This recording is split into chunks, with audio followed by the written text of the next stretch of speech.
Sorry for the late start. We're waiting on Austin, who's always late, and our special guest is also late. So, Yeah, I think it's because we're starting at a little bit of a later time. So I think some people are getting adjusted to that. So we're waiting on Lady Boss Nat and Austin.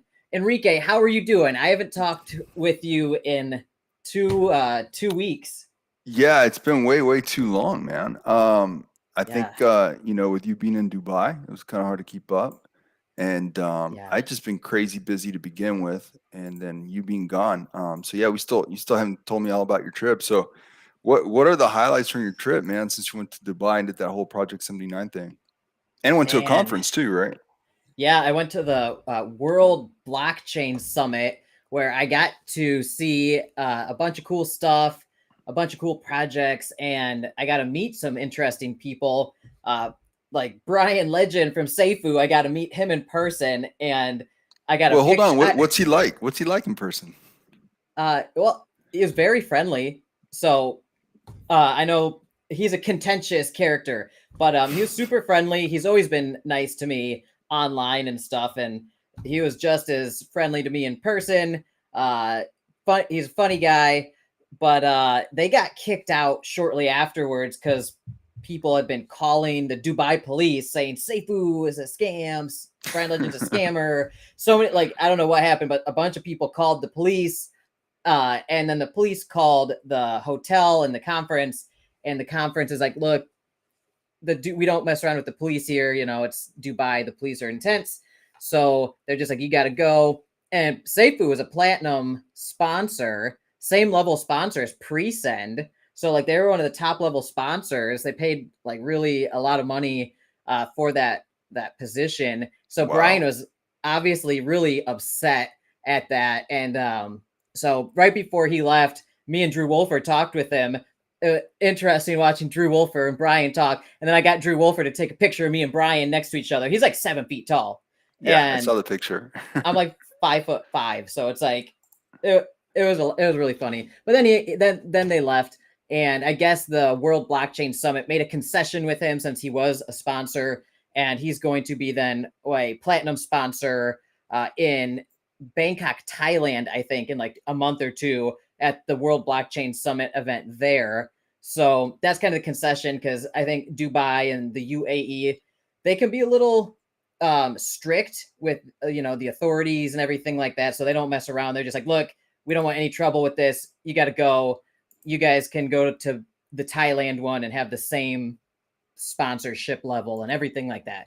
So that was that was kind of crazy. That was like my first. I walk right into that when I go to the conference, and then I was hanging out with Drew Wolfer, and I was like, he asked me to be his cameraman because there is some issues. So I was like, yeah, man, no problem. So I like recorded his presentation with his Hmm. his camera, and dude, he killed it. Drew Wolfer knocked it out of the park with his present presentation. One of the best presentations I've ever seen, especially in crypto. The other people who were presenting there, I feel so bad for him because Drew Wolfer was like on the ball, high energy, fun to watch, newest stuff, well rehearsed, and just killed it.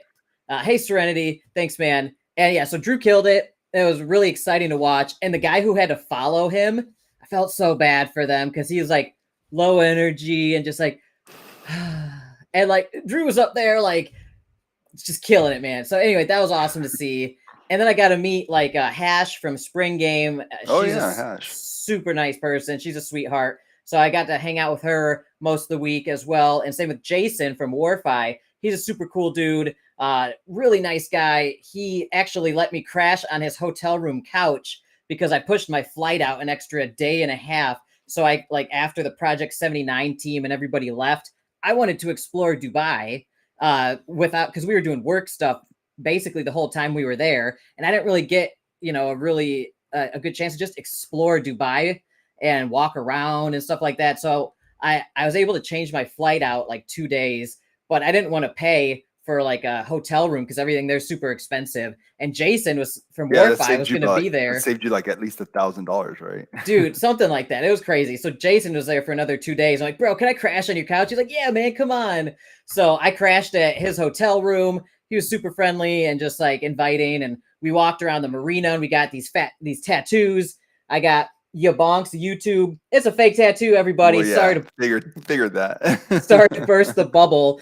And he got a tattoo of his girl's name on his leg, and we had a fun night, just like exploring, walking around. And Dubai is cool, but I wouldn't want to live there. It's too expensive, too big, too busy, too artificial. But it's a really cool place to visit. It's like a work of art to see. So that was my Dubai trip. And then of course, Project 79 team, the Hydro Whales guys, they're all really, really nice guys, super awesome. They answered all of our questions. They took us around to the gold stuff. And I'm working on a full review for that. And before I'm not going to spoil that video because there's a lot of stuff under NDA that I have to run by them with the video I'm making to make sure I don't screw myself with an NDA that I'm under. So let's just say that went well. I don't have anything in Project 79, by the way. I have $0 in it. I'm not pushing my affiliate link at all. It's not even out there. So I have zero bias other than they brought me out there and covered the flight and the hotel room. And then I basically worked for free for a whole week learning all this stuff about I didn't know that. I just assumed they paid you for all that. No. They covered the business expenses, like I said, the flight and the hotel rooms and stuff. But other than that, there was an opportunity cost, right? I could have been working that whole time and making money. So I kind of actually, but I thought it was such a cool opportunity. I've never left the country. So I'm like, yeah, dude, I got to do this. I want to go to a crypto conference.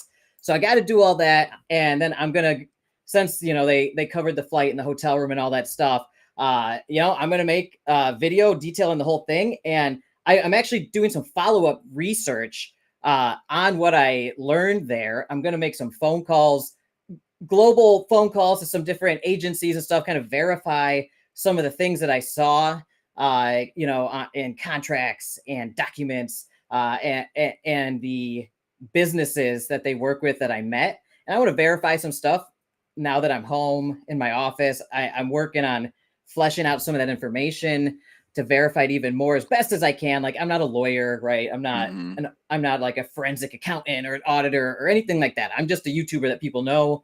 So, but I still want to do a good job trying to do some due diligence for myself, because I'm trying to decide if I want to get into Project 79. And I'm the only one who is there who's not in it yet and doesn't have an affiliate link. I have one. I've just never put it out there. So I have as little bias as possible on this project. So that's I think the value that I can add here to this situation. James Pelton, he's huge, major influencer, right? He adds so much value just being him. Max Cashflow, he's got the whole German community, crypto community, and all the YouTubers, and he's got a huge mailing list, business, and everything. He's a huge influencer. And then Drew Wolfer, he's Drew Wolfer,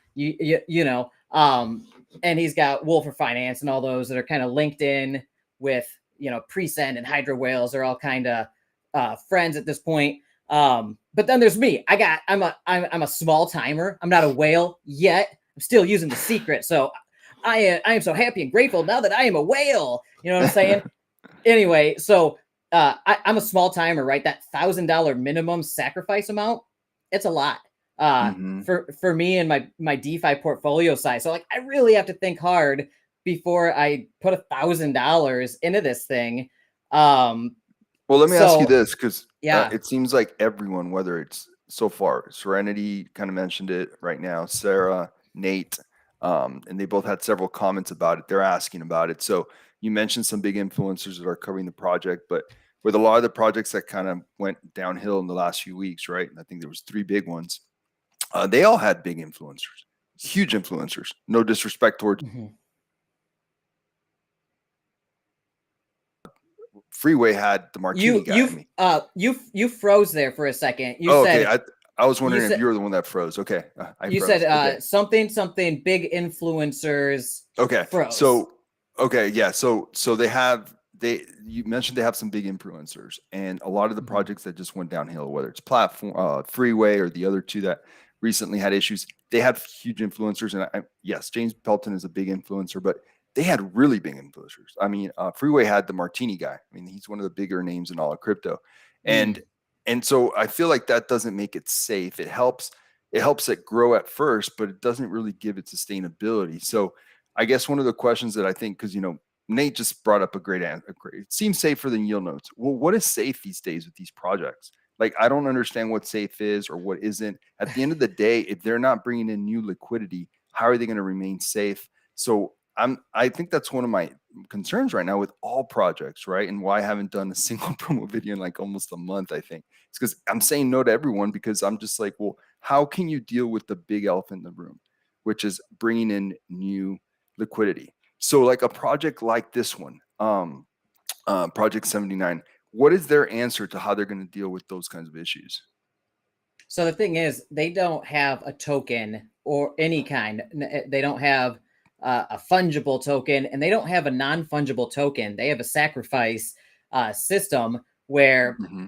it's just a smart contract that and their internal business processes to manage how much you've sacrificed, and then based on that, that you get some rewards from their gold supply chain dealing. So they're basically taking they're taking the money from the sacrifice and using that capital to fund gold shipments from these ICGLR approved mines in Mm-hmm. multiple countries, and then transporting them to a very, very complicated supply chain with a process that's pretty wild. So I met like one of the main dudes who is with the third party company that supplies the gold. He gets it from the mines, and has like the most wild network that would take you like decades to build up. He knows government officials in all these countries and stuff. Like he's the dude. He's basically Leonardo DiCaprio from Blood Diamond, except Okay. this is all ICGLR approved. So technically, it is verifiably auditable back through the supply chain to come from a mine that's been certified yearly as not a blood gold mine, no slave labor, no child labor, that kind of thing. Obviously, I'm not saying anything definitively, because I'm sure that people in that business know ways around that stuff. So I don't want to like say, oh, it's a like 100% anything. But what they showed us was that they had contracts, and the buyers that end up getting the gold at the end, they're in Dubai, which is very strictly regulated with the gold industry. Mm-hmm. Mm-hmm. So everything that gold buyer, it's a gold bullion dealer, small time refinery that then sells it to Mm-hmm. other dealers, refineries, and jewelers. They only buy stuff that's approved through that ICGLR Okay. uh, system. So like Okay. they can only buy it if you have a contract and verifiable, auditable supply chain, and their computerized systems and everything that like verify that this gold originated with this authentication, this authorization that it's what they say it is. So with all that being said, it was a crazy business model. What's up, Austin? What's What's going up, on, guys? Austin? Hey. So yeah, it was a wild process to walk through, and it would be a very difficult business model to copy. Now, the point that I was trying to make is there's no token, no NFT. Basically, you put $1,000 in, and then every month you get between 4 to 7%, whatever that top layer of profits is off their gold shipment deals. So if they move that gold shipment through and they get X amount of profit on it, they are allocating 4 to 7% of that profit to the people who have sacrificed, to put up capital to fund additional shipments and bigger shipment sizes. So there's like, and after 6 months, your stake or your sacrifice unlocks. You can actually withdraw your initial capital as long as you're not compounding back into it. Because every time you compound, I think it relocks up for another 6 months, or at least the stuff that you're restaking it. So I think you actually can get your initial back out after 6 months. even if you compound, I think just the stuff that you compounded, that 6%, say next month, you compound it, that like 6% will be locked for another 6 months, but your initial will still be able to be taken out in 6 months from when you started. Anyway, I'm not trying to get into the details of all that stuff. Yeah. We'll wait for your video. Yeah. So that's where the money's coming from. And it's not guaranteed. It's like, if for some reason the business model falls apart and they didn't generate a profit that month, then that's too bad, so sad, right? They're not making any guarantees of any of that. So we don't have a guaranteed profit. No guarantees. So that's where it's like, that's not like yield nodes where they were buying Austin, what were we saying? They're buying like shit coins, their own shit coins and nodes. Hey, you said that, not me, bro. Look, I don't know much about yield nodes. I stayed out of it. Something about it was weird. They were buying tokens that were failing, injecting, money into it. Let's just call it how it is, pumping it up, using that money to, master node and pay people back returns. So, what's the definition of that, right? You can kind of formulate that. Yeah. So I stayed away from that. I got lucky, I guess. But like you were saying, Enrique, they had really big YouTubers like the Martini guy and James, and I think, was it Chris McCauley and them? They all went out there. They put on the whole rigmarole, song and dance, showed them all this stuff. Now, I don't know if I'm even allowed to say this, but like James, like, dude, I saw millions and millions of dollars of Bitcoin that they said was their collateral. And then it's just like, poof. It was just like, after they left, like all of a sudden, like a month or two later, the yield node guy's like, oh, it's all gone. Sorry. And like, James, like, dude, where did all that Bitcoin go that you showed me? Like the South Park episode. Yeah. And it's gone. It's like, why didn't they just keep that Bitcoin in Bitcoin? The price is still around $20,000, right? It would still be there. So something was going on. And then the interesting thing was Steve from Yield Nodes came to Dubai while we were there. And I didn't go to this meeting because I had another meeting to go to, and I'm not in Yield Nodes. So I'm like, you guys you have so much money in this, you guys. Like, James Felton had like $200,000 of his own money in it, right? He was hurting. He was pissed about this, right? He's like mad. And even though he's like a teddy bear of a person, right? Super, super sweet, nice dude, for real. And so James, Drew, because Drew, Wolfer Finance had some yield nodes in their treasury assets. And then Hydro Whales had some yield nodes exposure. They were all super pissed too. So the Steve and Erst or whatever from Yield Nodes came to Dubai, and they all had a big meeting, and I wasn't part of it. And Max Cashville had a ton of money in it. He was pissed too. They all met and they basically like, where's the money, you guys? What happened? And you can watch James's videos and stuff and get the details on all that. But from my perspective, that's what happened.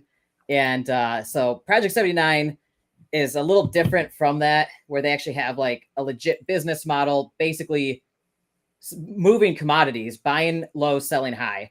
And, they buy it at the source, go through a very complicated supply chain, insure it, so it makes sure it gets there. And then they sell it to the end buyer in Dubai, all supposedly verified as ICGLR, verified, not blood gold or whatever. And so that's the business model. With that all being said, like, at the end of my review, I still got some other details I want to hammer out now that I'm home. Can make some calls and do some really deep digging on the internet for some of the details that I learned about under the NDA, just to do a little more due diligence. And then at the end of it, when I publish my review, hopefully in the next couple of days, while the sacrifice window is still open till November 4th, then I'll be like, I'm either going to buy or I'm not going to buy, right? Personally, am I going to put that $1,000 minimum, which is a big deal to me, into Project 79? If I do, I'll let you guys know at the end of that video. So there you go. That's my spiel on what happened in Dubai with Project 79. So, yeah. Very cool. So Austin, you joined us late, man. What have you've been up to quite a bit. You've had a busy afternoon. What's going on? Bro, I have had a busy month. Let's just say it. Dude, it's been great, man. So for everybody watching, hold on, I'm gonna put it up here. I didn't even boom. So Node Runner launched.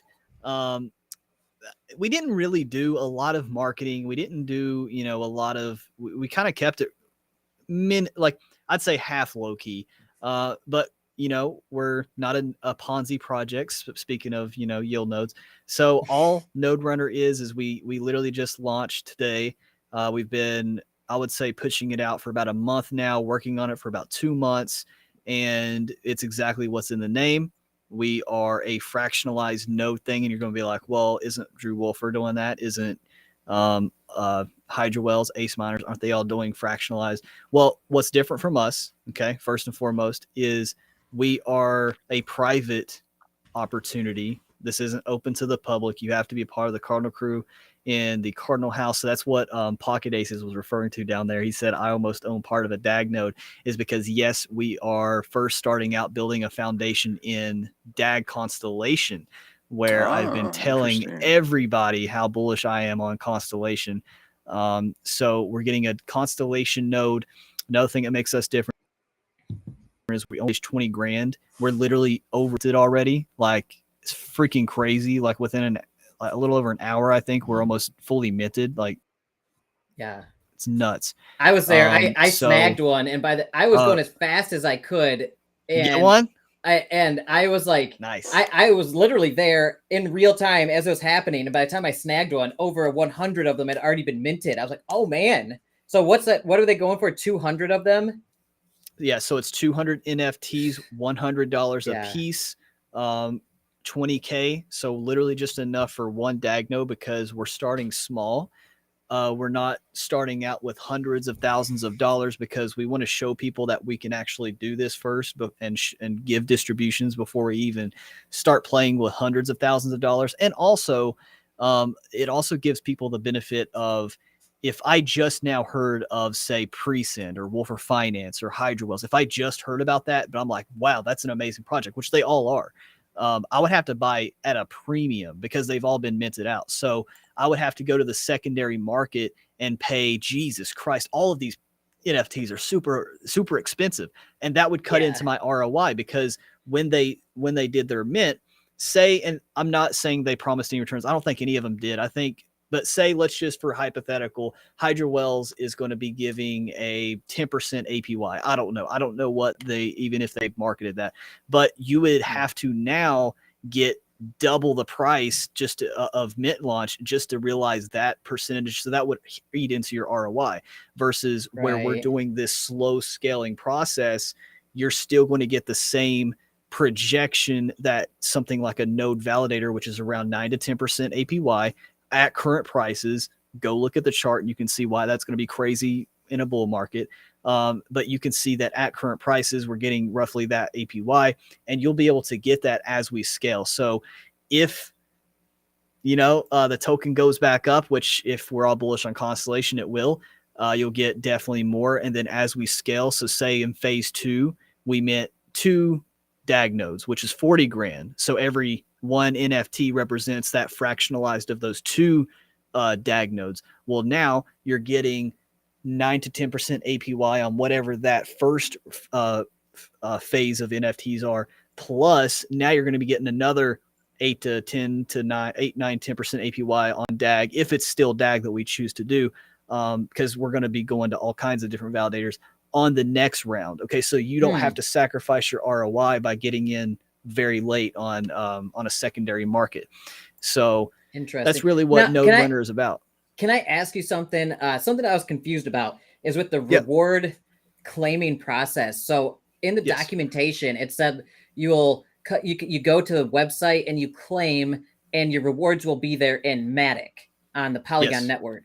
So when the DAG node rewards are collected by the node wallet, they'll take it, they'll bridge it over to Polygon, they'll sell the DAG for Matic, and then they'll distribute that to the claiming contract for all of us to then go in and manually claim in Matic. So that DAG, you're not actually going to be stacking up DAG. It's going to be sold in like almost real time to Matic. So then you're not actually like stacking up a bag of DAG with these NFTs, but you're getting exposure to wherever it is currently. Like, so like it'll be rewarding DAG right now, selling it to Matic, you claim the Matic. But in 6 months, say DAG's 2x in price, it would be yielding that DAG, selling it at 2x that price for Matic, and then giving you that Matic, right?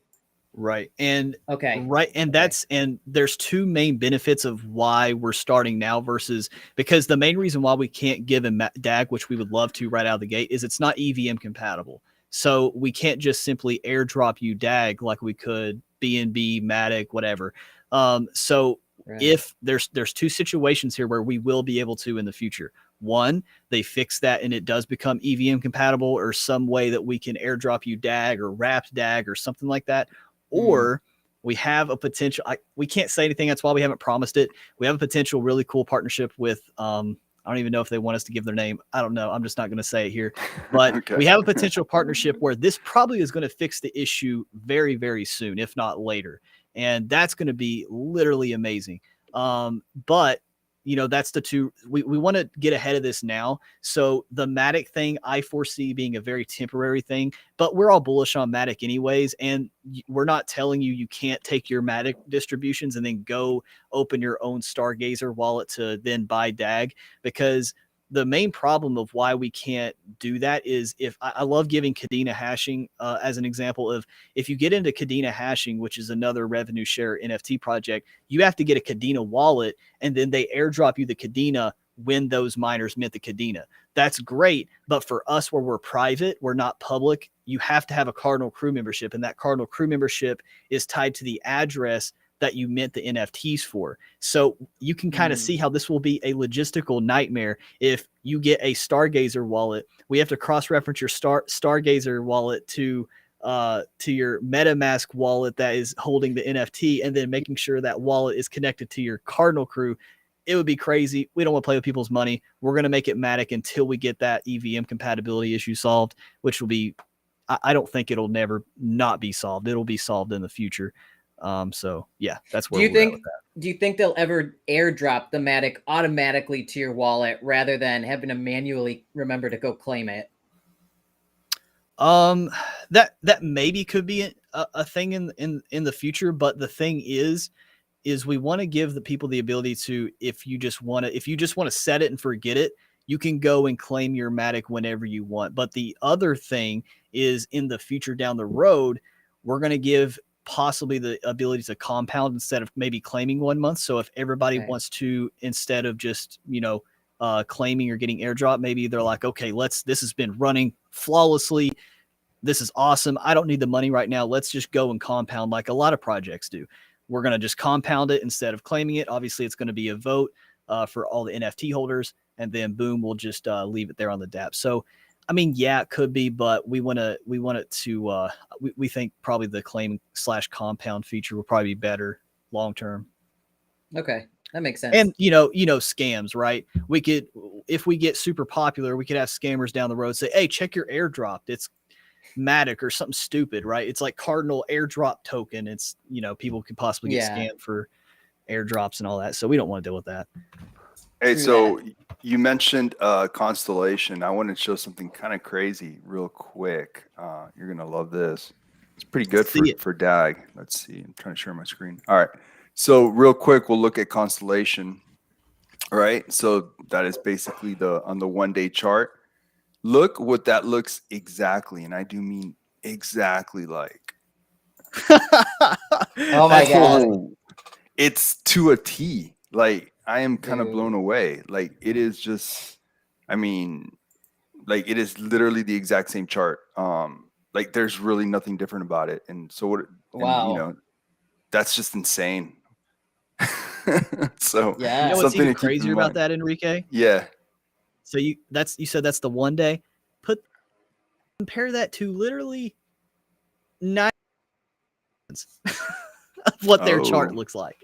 Yeah, that's true. Put it up against a lot of layer ones. You'll see it's not that sideways. Yeah, it's down, but it's not that sideways. Yeah. No, it's that's pretty good. I mean, that shows that it's pretty much done. Hopefully that means that we're done with this bear market. So pretty soon. I mean, this is near. That's a layer one. Yeah, looks very similar, but it looks actually Constellations looks like a little bit more like finalized. So yeah, that's really good to see. So I thought you guys would find that kind of interesting. So yeah, good signs for DAG, that's for sure. Yeah.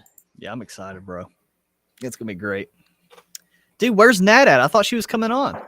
I don't know. I've messaged her on all different platforms, and She was in the launch party. yeah, no response. So I think maybe she got cold feet on getting on on camera My heart, man. on YouTube. Yeah. Yeah, I mean, her last message, she said she was really excited, she was ready, and yeah, maybe something came up. Hopefully she's okay. Yeah. Maybe she got cold feet though. It's completely possible. Let's say she got cold feet, so she feels like she has to come on.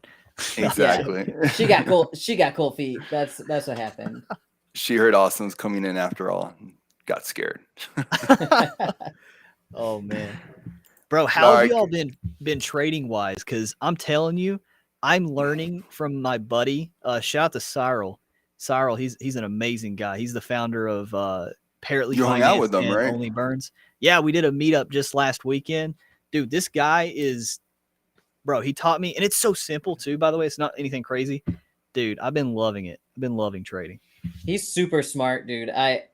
Dude's I've seen some of his like trading and stuff, and people have told me like some of his like how he's been performing the past year. It's insane. It's like Enrique. Like the numbers you guys tell me. Dude, both of y'all are really good traders. Yeah. Thanks, man. Yeah, it's been amazing 2 months. It's been really good. Yeah, Hey. everyone thinks we scared Nat, by the way.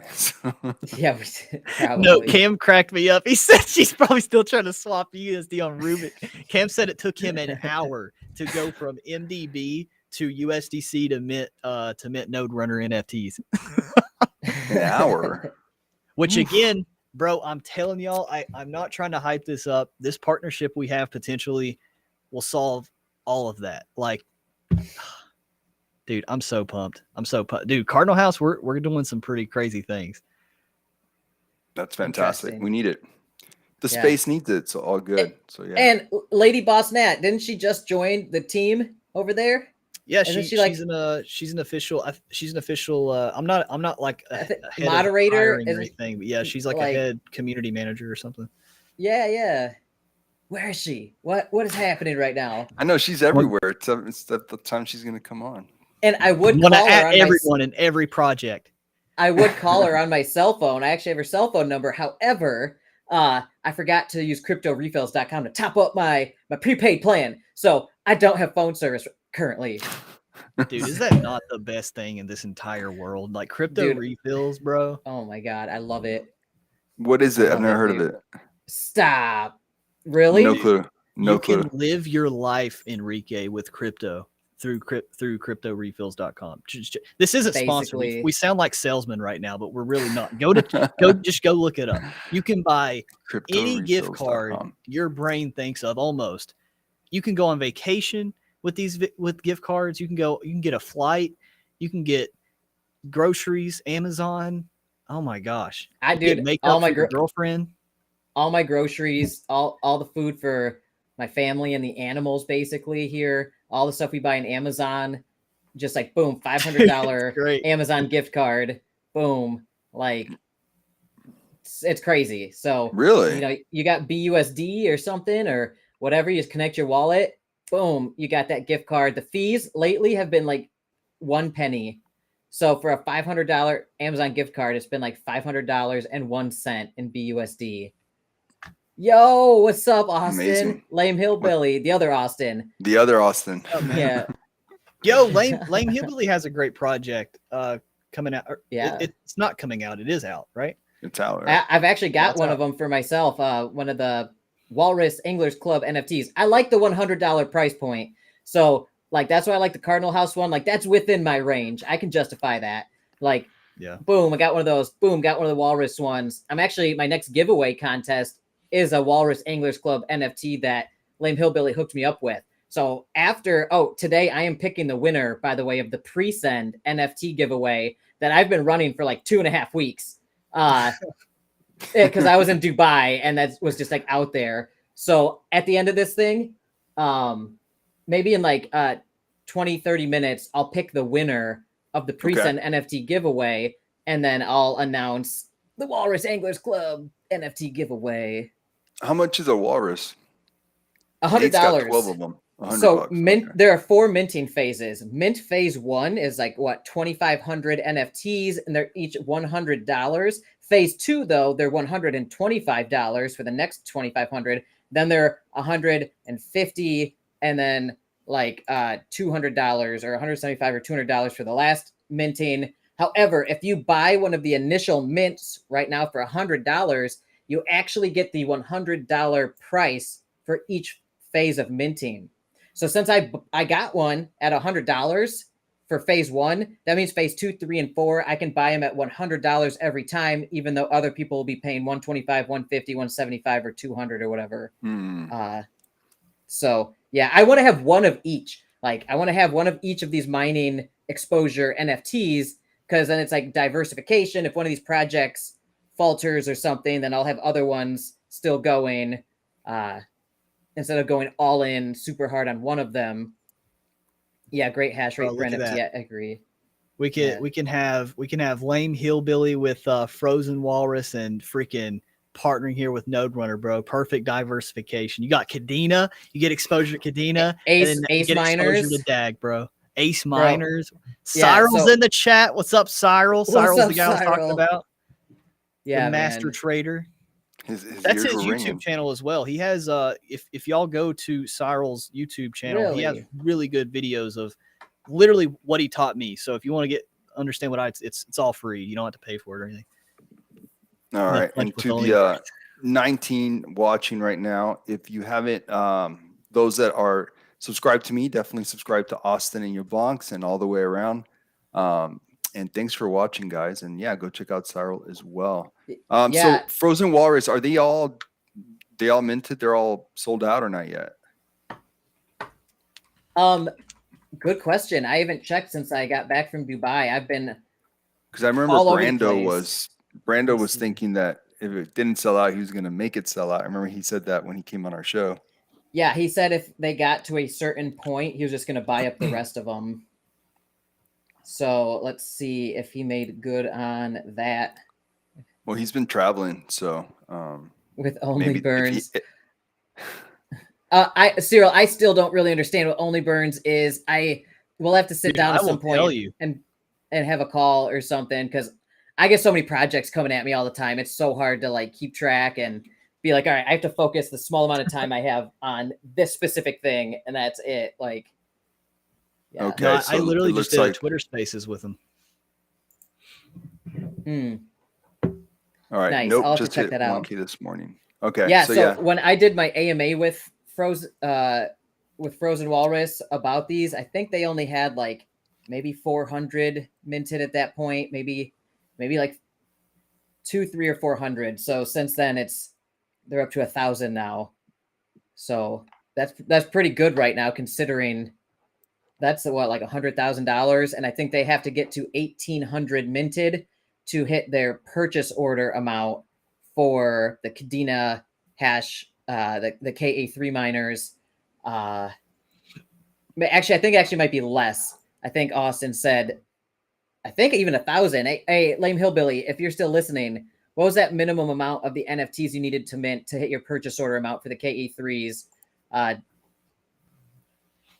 He might be typing there, because he just typed this, so he might be, or he just did a cameo and he's gone. Yeah. So no, they've been picking up speed though. Like he did a Pelton AMA, he did an AMA with me, and there is. They've been picking up speed. Oh dang. Hey, did you guys team up with Ace Miners and their distributorship and facilities? Because they've got some cool stuff I know I kind of put them in touch with Ace Miners because Ace Miners Pro is they sell K83s. I had a batch of them coming in. So I hope that partnership's going well. You guys are like conversating. I mean, Austin, if you want to Yes. just jump on in, that Look would at be easier. Yeah, Let's see if he wants to. I put Austin and Zara in touch, and I was like, Zara, I know you buy tons of these things, and they need a really good deal on them. And they started talking. I think they worked out something that's like super efficient and effective and resourceful. So it bodes well for Walrus Anglers He Club. just got an AMA in 10 minutes. Dude, Yeah. you know, Oh, speaking Cool, of man. all these projects, I keep saying this, and I'm really believe I'll happily be proved wrong. I'm totally fine with that. But I will say, I think in the next bull run, the next Bored Ape yacht clubs and stuff, it's going to be utility driven NFTs, stuff like this, where they're revenue sharing things, right? We've already seen it with Hydra Wells, Ace Miners. The floor price for them kind of peaked up a little bit. MDB Phoenix Fire Club, all these that have already fully minted out and like they're operational, like the floor prices are just slowly creeping up. Like I really think these are going to be the next, like you're gonna literally look back or in the next bull run in a year, 2 years down the road, and people are going to be like, instead of Bored Ape Yacht Club, the people that have never been exposed to crypto before, they're gonna be like, bro, like what's this picture of this walrus? Like, why is this worth thousands of dollars? And then they're going to look into it like, wow, this actually does something. It's not just a picture of a monkey with a cigar in its mouth or something. Like it actually does something, you know? So Yeah. I firmly believe, because the demand's there. If you show proof of concept over a long period of time, you're making people money by holding a JPEG.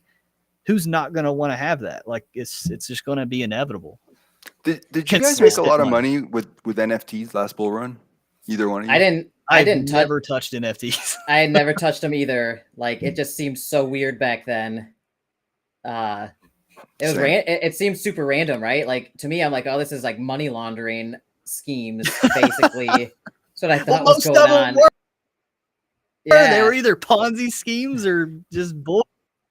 And how am I supposed to know? I'm like, this one has better art, but this one is a money laundering scheme, so you can make more money here. So I'm like, how am I supposed to figure that out, right? So I just said, Yeah. screw that. I'm just going to trade on central exchanges and do layer one stuff. And so, yeah, I was trading Ethereum and Bitcoin and XRP and stuff like that last bull run. And trading bots. I was using TA trading bots. Thanks, JB. And yeah, Thanks, JB. and Lame Hillbilly, it will absolutely get you on here. You know, I love doing videos with you on like DeFi King's show and everything like that with Dow King and Owen and Cyril.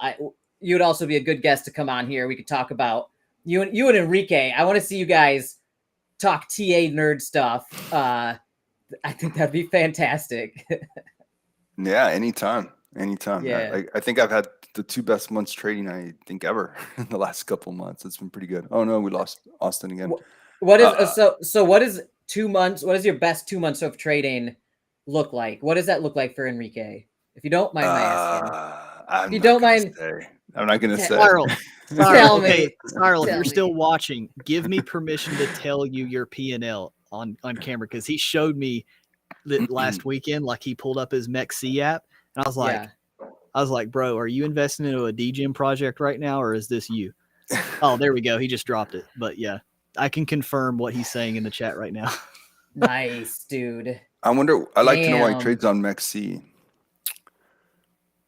I wonder why he likes MEXC, because I think. Well, he referred me to it, and I just like Okay. it because you don't have to KYC. Okay. I think it's like you with BitGet. He's got like a deal with like the founders and stuff, and like Okay. he knows them, like you know the BitGet guys. So it's like Got it. there's I think some level of trust there where you guys have like a personal relationship and have like your affiliate links and all that. Plus Got it. no KYC on either of them is nice. Plus you could do leveraged trading on both, which is nice too. If you're short. Or it could be a horrible thing. Could be a horrible thing. Yeah. JB said, "What's your WhatsApp?" Yes. Yeah, and you don't need a VPN either, but you should have VPNs no matter what you do. I mean, everyone, good the idea. 20 some people watching right now always use a VPN. It's like all you do is hear awful story after awful story. But yeah, you're right. No KYC, and it takes literally 2 minutes to create an account. So what do you guys think is going to happen this weekend? Bitcoin has been all sorts of crazy volatile. So Austin, now that you're trading all the time, Mr. Trader now. Oh man, Um, I'm so new still, so don't ask me that question. So what do you think? I don't, dude. Honestly, I listened because Nor does I've been nerding out on like trader YouTuber channels and stuff too, to try to like get a like, dude, when I hyper focus on something, I get so obsessed. And so I'm like going down these rabbit holes of all these different channels of learning all this different stuff. And Yeah. it's like I hear some people and I listen to their evidence on why Bitcoin could still possibly go down to 15K to 10K. I hear all these numbers. And then I hear other people like Cyril, actually, he was teaching me like a week ago in the Cardinal Crew chat, in the voice chat we do sometimes. And he was talking about how he thinks the bottom is in based on, I think he was using the previous MAs, the moving averages of the previous last time the bottom was in and when they crossed or all that stuff. He could explain that way better. Like the MACD, the moving average convergence, divergence. The death cross, the golden Yeah, cross. Yeah. Yeah. He was showing how that was the previous time the bottom was kind of in before, Bitcoin started going up and to the right again. But, we can never, like, it's all over the place. Based on the MA50 and the MA100 on the, yeah. Okay, there we go. On the weekly chart, Cyril said. Yeah, I think it's really, yeah. I mean, I think that one could come up with very good reasons why we've hit a bottom, and you can also come up with really good reasons why we haven't. Which I definitely tend toward to be on team we haven't hit the bottom. But just because the TA tells me that, and I'm very much, I've been trading for 20 years, and I stick to the TA from a very traditional fundamental perspective, and that kind of tells us that we haven't hit a bottom. But it's not because we haven't; it's just because there isn't enough data to really say that we have, for sure. But there's not enough data to say that we haven't for sure. So that's why it's hard for me to call a bottom, because if you're really using traditional TA, you can't call it yet. You just can't. It's impossible. But I love the different like opinions, because it's like there are different, like everybody who like really goes deep on TA stuff, they all come, like they each have their own indicators that they use, methodologies and things like that. So like your methodology could be completely different from Cyril's. So long term you could be like, well, the bottom's in, or you could be like, the bottom's not in. You might have a disagreement there, but then in like the short term day and swing trading stuff, like you guys are both killing it using your own personal TA stuff. So like, Enrique, what are your main like indicators when you're setting up a trade? What are you mainly using to do that? Well, someone actually took my answer a little bit. Where was it? There's a few comments. I don't even see it. Oh, there it is. Disco Chuck. That's the first thing I look at, is the macro before taking the trade. What's happening? Because and how are things going to be affected? So I want to look at the Dixie. What's going on with the Dixie? Then I want to look at the VIX. What's going on with the VIX? Then I want to look with the traditional markets, and then I'll look at whatever token I want to look at. And if everything fits the margin, or certain things are happening, then I like it. But I think one of the biggest problems a lot of people do is they just look at the chart of the token they're going to trade, and that's it. They don't look at anything else. And I think that's why most traders lose money. They just do, because they just focus on that one chart. But you really have to look at everything and look at the macro. And I have noticed a lot more people this year are talking about the macro more and more in crypto, because they finally kind of noticed the integrations between everything. But there's still a lot of misnomers, right? Just because the Dixie is dropping doesn't mean that Bitcoin's going to rise, because the Dixie is really against a bag of currencies, not Bitcoin. Now, there is certain times when they do integrate, and because of, like I said, the VIX has a lot to do with it, but it's just very like complicated. I mean, there's times when I can look at a chart and look at certain indicators and I really like it, and then I can look at a different chart with the same indicators and hate it based on everything that's happening. So I know that my answer is all over the place. As far as what indicators I look at, for me, it's very simple.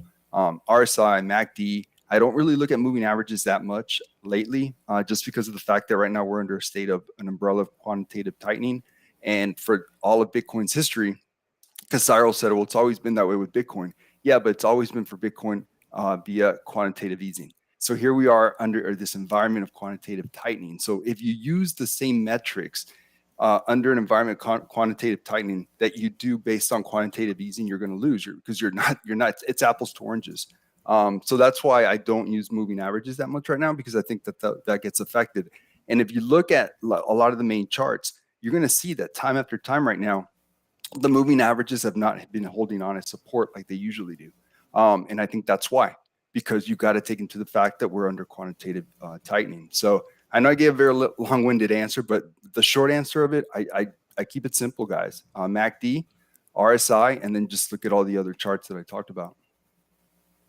Awesome. I'm reading the comments at the same time, and I'm loving like Cyril's like posting his points, you're posting your points, and I love seeing your methodologies and your thinking processes here. And I think that's a really cool, valid point that you bring up, that Bitcoin's existed in an inflationary quantitative easing environment where now we're in a quantitative tightening. And since Bitcoin's kind of been steady around 20,000, like holding steady for months there under quantitative tightening, to me, like if we are under quantitative easing still where they're printing like crazy, Bitcoin would be flying, right? Like, but so it's like it's being held down in this new environment. So it's interesting. And then I also think black swan events can happen at any time. So like we might get a freak candle down to that $11,000 that people like Richard Hart, he's been calling $11,000 Bitcoin, blah, blah, blah. Trust me on this, trust me on that. He said, you know, we could get a wick all the way down there and it could bounce right back up to 17, 18,000. And then bull market starts right there. And for like the most part, depending on the time frame you're looking, you might not even see that blip. It might not even exist to you because it'll drop down there, knock out all the stop losses, freak candle, and then all the auto buys, bring it right back up. And then it's like that. Yeah. So like I really need to set like buy orders at $11,000, $12,000 just in case, like have dry powder just sitting there in case a freak candle happens. I could maybe snag a deal like that if it does. Yeah, I have buy orders at 13.8. I have buy orders at 13.8 just sitting there. We'll see what happens. I'll only trust Richard. Please put Nate's comment on here. Bro, Nate is on one tonight. Nate is on. Yeah.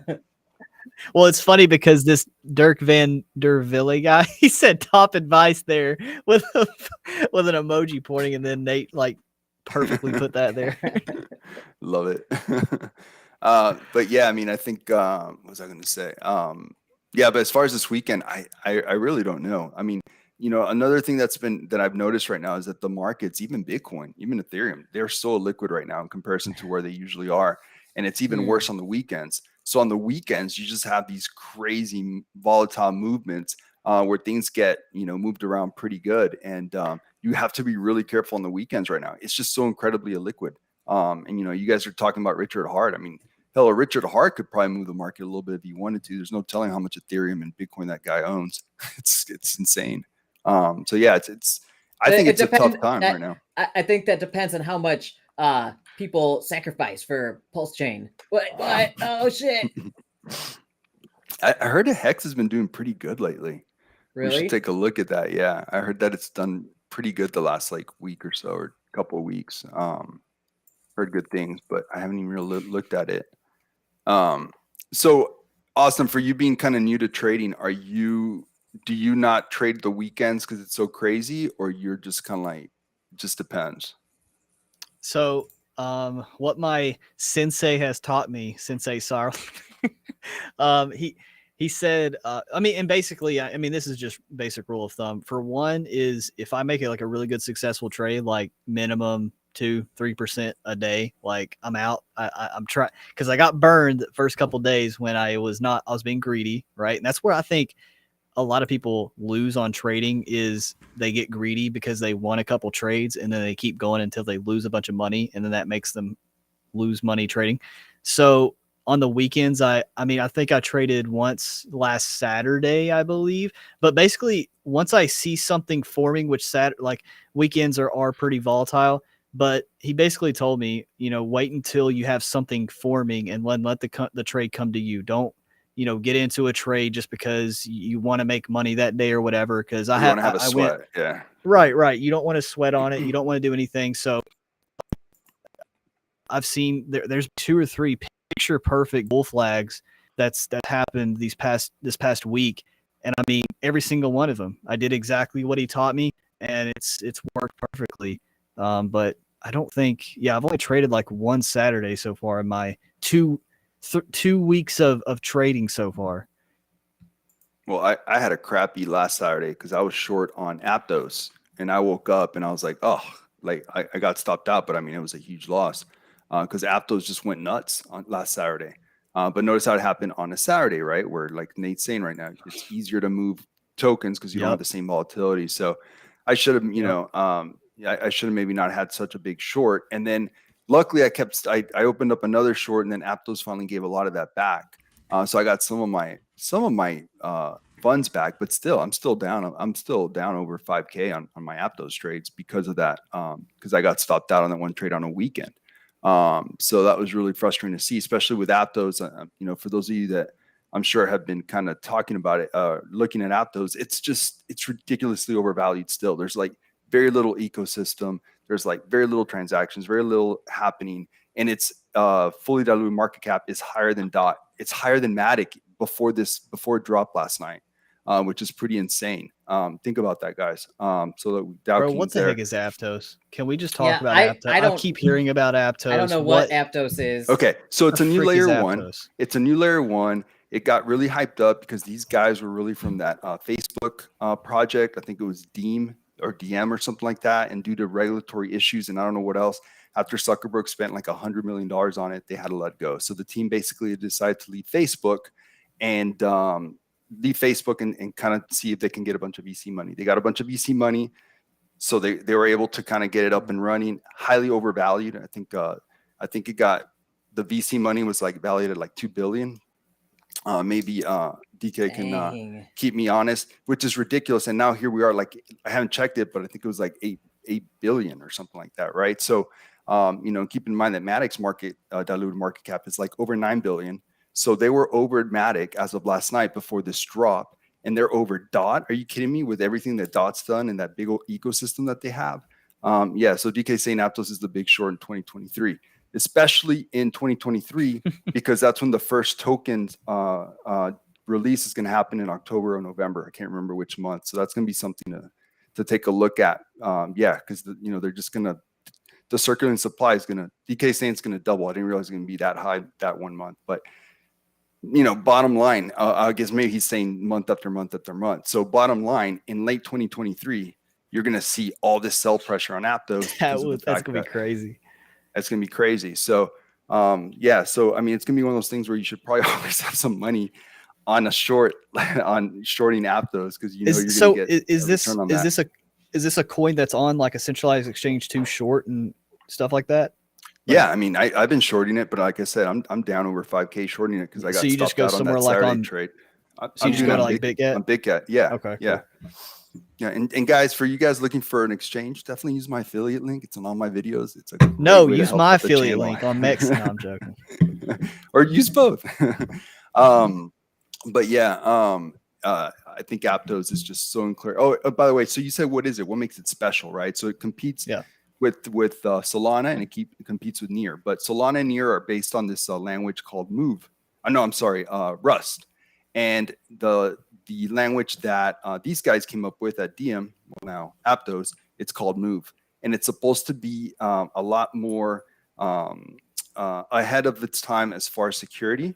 A lot of really cool things with security that Solana and Near have not solved yet. So that's pretty cool. And they're also been able to do some really cool things with what's called like parallel transactions. So say, Austin, you want to send money to Yabonks, to Alex, and Alex is going to send money to me, but he's going to wait till you send the money. Well, parallel transactions, that could all happen in one transaction. So Solana can do that, Near can do that, but supposedly Aptos will be able to do it at much faster speeds. But from what we've seen so far, Aptos cannot get its act together, and its TPS is very, very low. But in their credit, or to give them to some time, they haven't really ramped it up to whatever speeds they plan to. So we will see what happens. It's like another player in the L1 game. And those three are going to be competing quite a bit. And I think you could probably throw Cosmos into it. They're all going to be competing for market share. So, it makes investing tougher, I think, because, for example, I've been DCing a lot into Near. And if Aptos gets hot, they're going to take from Near. So it's going to be one of those things where, you may have to, if you want to invest in L1s, you have to invest in all of them to kind of keep yourself safe. But, will they all make it? Who knows? I don't even know guys, Phantom, AVAC, Avalanche, where are they going to be in a year? Especially with all these new sexy L1s coming out. So it's just really interesting. I don't know, Alex, you're far more technical than me. What are your thoughts in regards to all that? And like, which one of these L1s is actually going to make it? I couldn't tell you. I think a lot of them are going to make it simultaneously. So like personally, I think Bitcoin, Ethereum, XRP, Avalanche, Polygon, Cardano, Solana, DAG, I think, even, Tron, I think those are all still going to be around. I don't think they're just going to like fall off the map. As far as I know, they're all still building, making improvements. They've got their own communities and ecosystems, developer networks, things like that. So, and I think it's healthy to have all of these different things going on. I don't think, there's going to be like one thing that's going to stand, everything else falls down. Now, like in 100 years, maybe Bitcoin, as other things evolve and change into other things, maybe Bitcoin will still be around in some form that we recognize. But even then, like the Lightning Network is coming for Bitcoin, and that's going to add a layer on top of it that'll give it like a fast like application layer and increase privacy, security, speed, bandwidth, all that stuff. So like even Bitcoin, they're still developing and improving in a decentralized manner. BNB, I forgot to mention, BNB is one of my most bullish. I think Binance is huge. Binance is a monster. I don't think they're going anywhere. No. And seems like no risk. If you want to DCA the hell out of BNB right now, there's like no risk. They're not going anywhere. They're not going to go to zero. Like there's no risk with BNB, and the upside is, $3,000 BNB would not be weird next bull run. It wouldn't at all. And if you go to their website, that'd be nutty. No, it's what I project actually. And if you look at what they're doing, Go ahead. They're developing super fast. So like BNB, they're keeping pace, and like DK is saying, they're outpacing a lot of people. So they're developing super fast, always evolving their network. And check out their website and their documentation. They're doing so much stuff. It's crazy. It's crazy. And like they have like diversification, because like I know a lot of people were worried with what happened last 2 days ago with all those liquidations, right? And FTX had 10 times the amount of liquidations than Binance, even though Binance is so much bigger than FTX. So what does that tell you? That tells you FTX is probably just has a few huge institutional players, and that Binance is, as a network, a lot more diversified, and there's a lot more players. And so I thought that was really interesting. I thought that was yet another reason why you got to give CC? I can't even remember the guy's name at Binance. Is that his name? CC? Yeah, CZ. Okay. Yeah. You got to give them all the credit. I mean, and I think that's the safest play. Like outside of course, Ethereum and Bitcoin, I think BNB is by far the best play. Probably get a higher return. But I don't know. Like you guys tell me, like, I think one can make a very strong argument that Ethereum is going to be the best play because of the fact that, like I said, with BNB, there's no risk. It's not going to go to zero. And with it being deflationary next bull run, how many X's is it going to do? We know it got to 5K last bull run, right? We know that. And we know that historically, usually 3X's from the previous bull run. So that puts it at 15K. But would 15K be too low of a ceiling because now it's deflationary?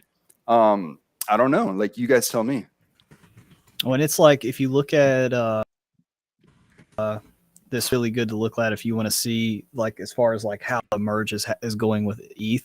If you look at ultrasound.money, it's like this, dude. I mean, it's almost back down to flatline. Like, that's crazy. And it's not even a bull run. I mean, that's the crazy thing. So just think about when things are crazy and everyone's flipping NFTs and buying NFTs and everyone's NFT crazy. Not that I know anything about NFTs other than how to lose money on them. But just think about that. Just think about how crazy that's going to be. And so it's just going to get better. So it makes me wonder, well, maybe Ethereum's the best play. And maybe, that's the easiest thing to DCA into right now. So it just makes it really, really interesting. I feel like there will be a pretty crazy supply shock in Ethereum I would say in the coming few months, just because, I mean, if you look at ultrasound money, that's what I'm basing my prediction on.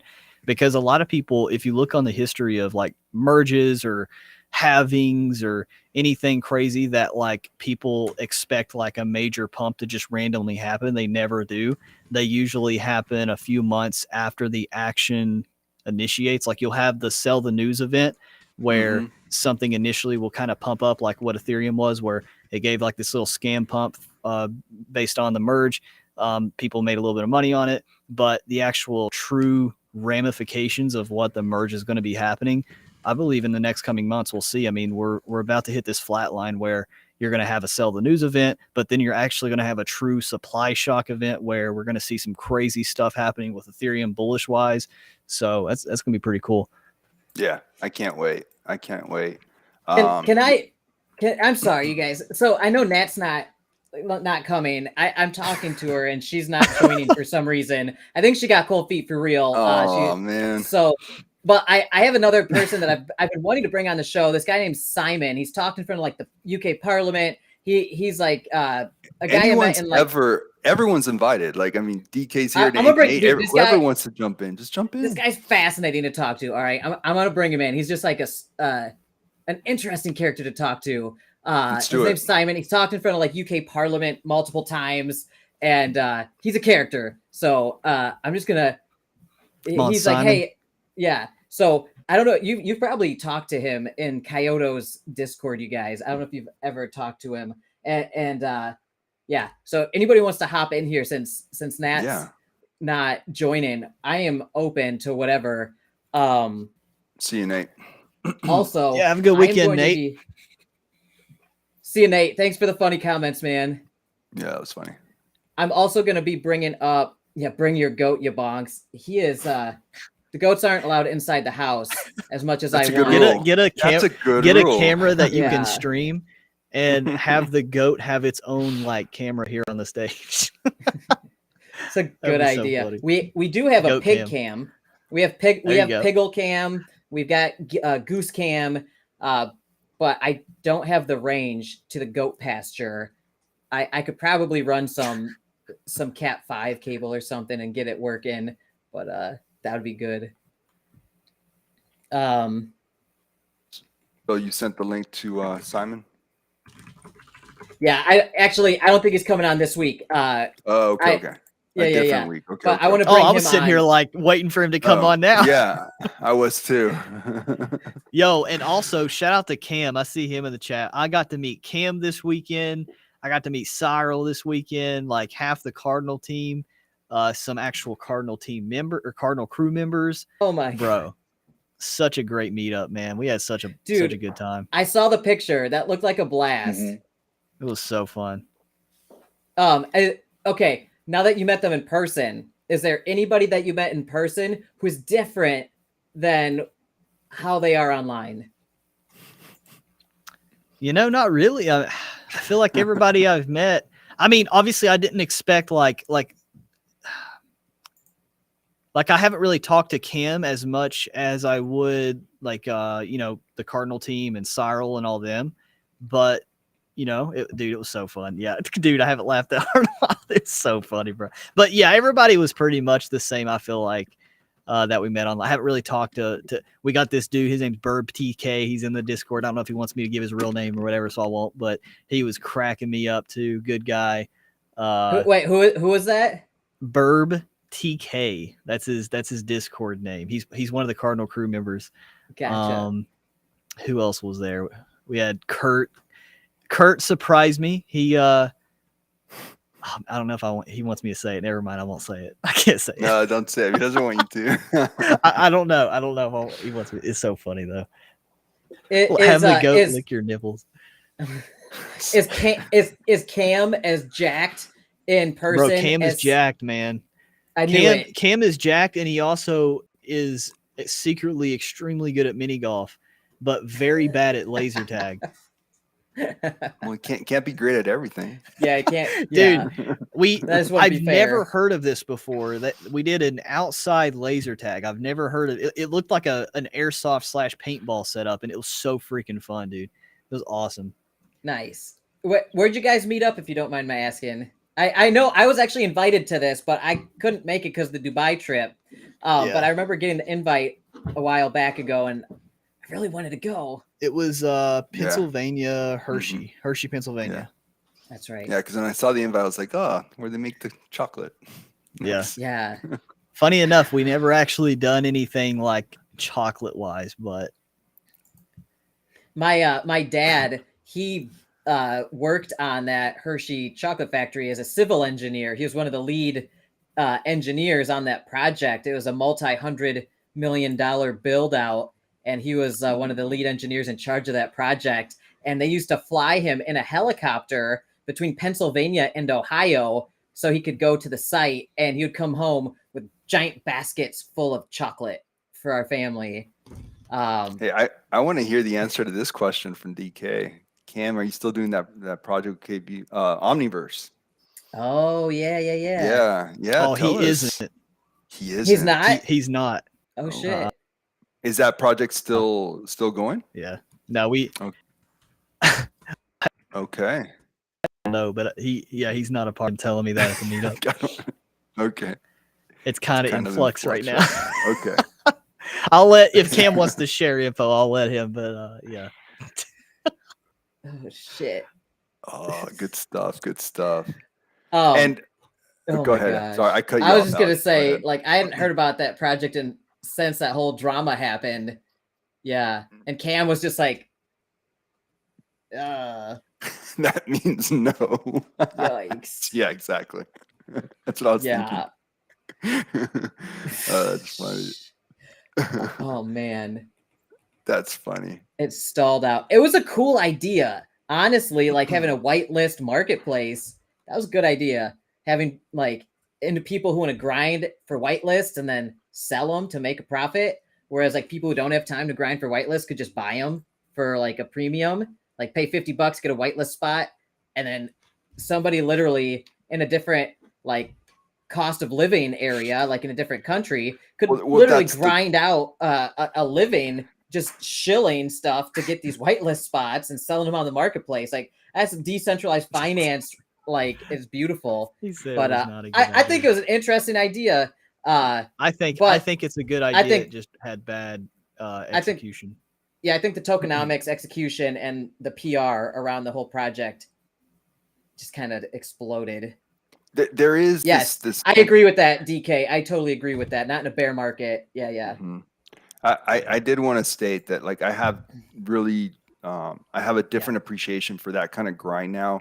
A lot, like you said, a lot of these third world countries, a lot of kind of like younger folks really trying to figure out a way to get some kind of crypto balance going. They're thinking of all these different ways to do it, and I'm really starting to see that there is really a need and a hunger in many third world countries for those types of things. And I think that's why Axie Infinity did what it did, right? Because of the fact that you can kind of grind out a little bit every day of crypto. So I'm seeing that with that, and then we're seeing that with the airdrops, guys. All this airdrop stuff. Like I gotta be honest, I'm like too lazy to do the due diligence and do all the circus and dog and pony stuff to get the airdrop, and then to do a video on it. It sounds like a lot of work. But I have noticed that a lot of YouTube creators, if they do an airdrop video for any of these airdrops, they get huge views, and it really helps them kind of like, build their brand, whatever. So there's this hunger for it. Like if you really want as a creator to get a lot of people to come, see your stuff, that's a great way to do it with the airdrops. I'm just too damn lazy to do it. Oh my gosh. Look who's going to come on. I don't know if it's going to work oh this way. man. Oh my God. Her feet is not cold. Oh my God. Finally. Guys. What happened? So sorry. I don't even know where to start. But I think there's like a lag with your connection. So I'm trying to get stuff. No. Is it still So for those who don't know, this is Lady Boss Nat. You've probably seen her in every Discord server in our circle of DeFi. She's very active, very positive person out here. A real joy to have in the DeFi community, especially in the hard times of the bear market. So I'm glad you finally joined us, Nat. I was literally getting sad. I'm like, sorry. where are you? I'm so Yeah. Who is this else that just joined? I'm It's so black screen. sorry. I think it's Simon. Is it Simon? I sent him the link, and We're I'm just like, having a party here. Is it Simon? dude, How I do you think both it's show up at the Simon. same time? I'm up for a yes, party. God. I know, right? Simon. What's up, man? How's it going? Good. We got the crew here. We got the whole party now. We made Where's it. DK? Yeah. I sent DK a link too. Yeah, might as well make it 6 of us. Right. Come on. Yeah. The timing, God. though. Yeah. So Nat, what happened? Yeah, come on. I'm also releasing alpha that I'm not sure I can even release. So I got caught up in like a call with.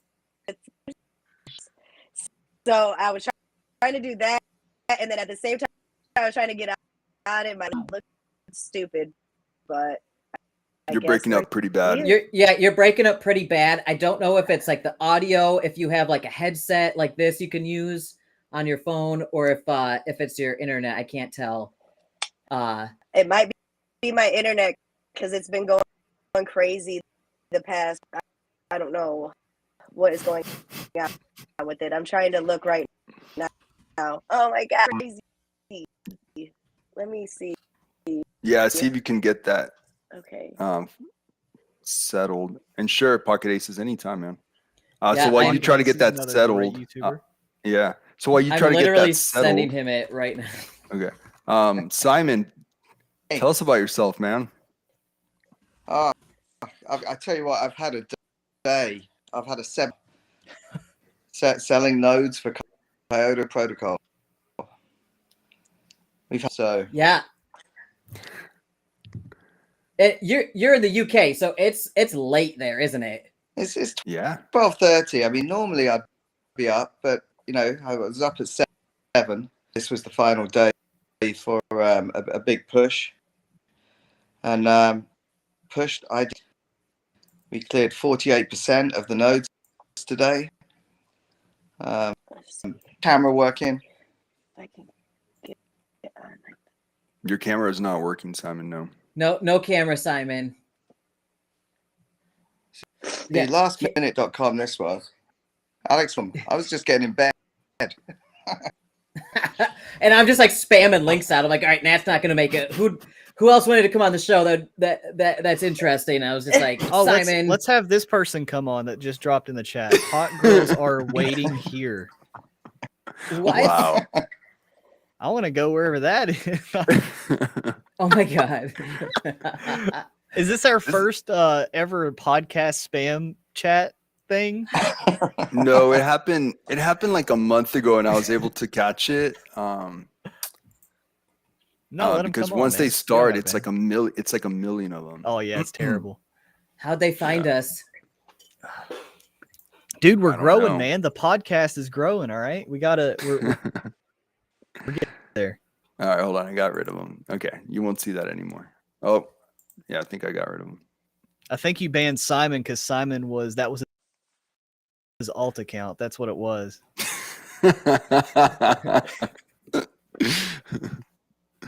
So, Lady Boss Nat, did you get settled? No. I have full everything. No. Mm-mm. What in?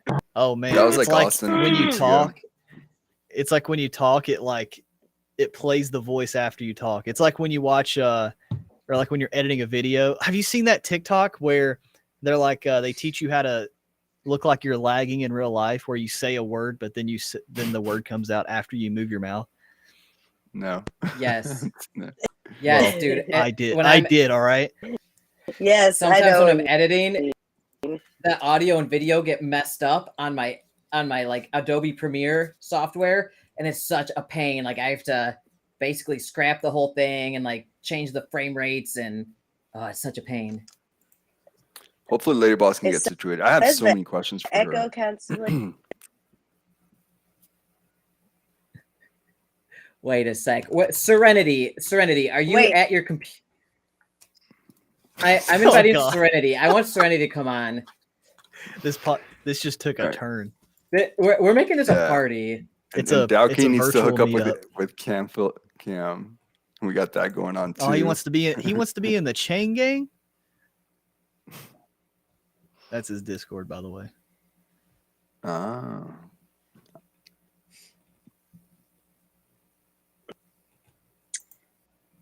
Yeah. I wonder if oh yeah, sometimes if you take off the video, that's good. Oh, Yes. we got someone joining. Who is it?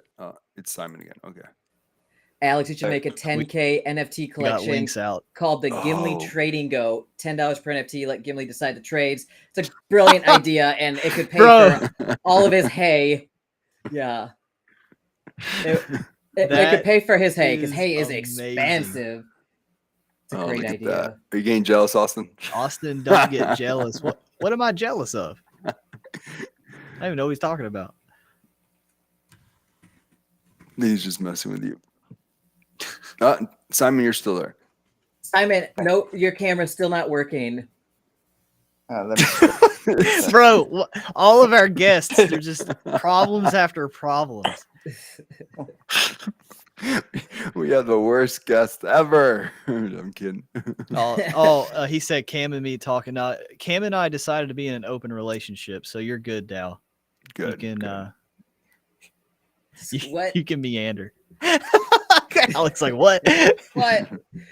Times is changing, man. Times is changing. Bro, Alex, Dow King should have Simon, came too. yeah.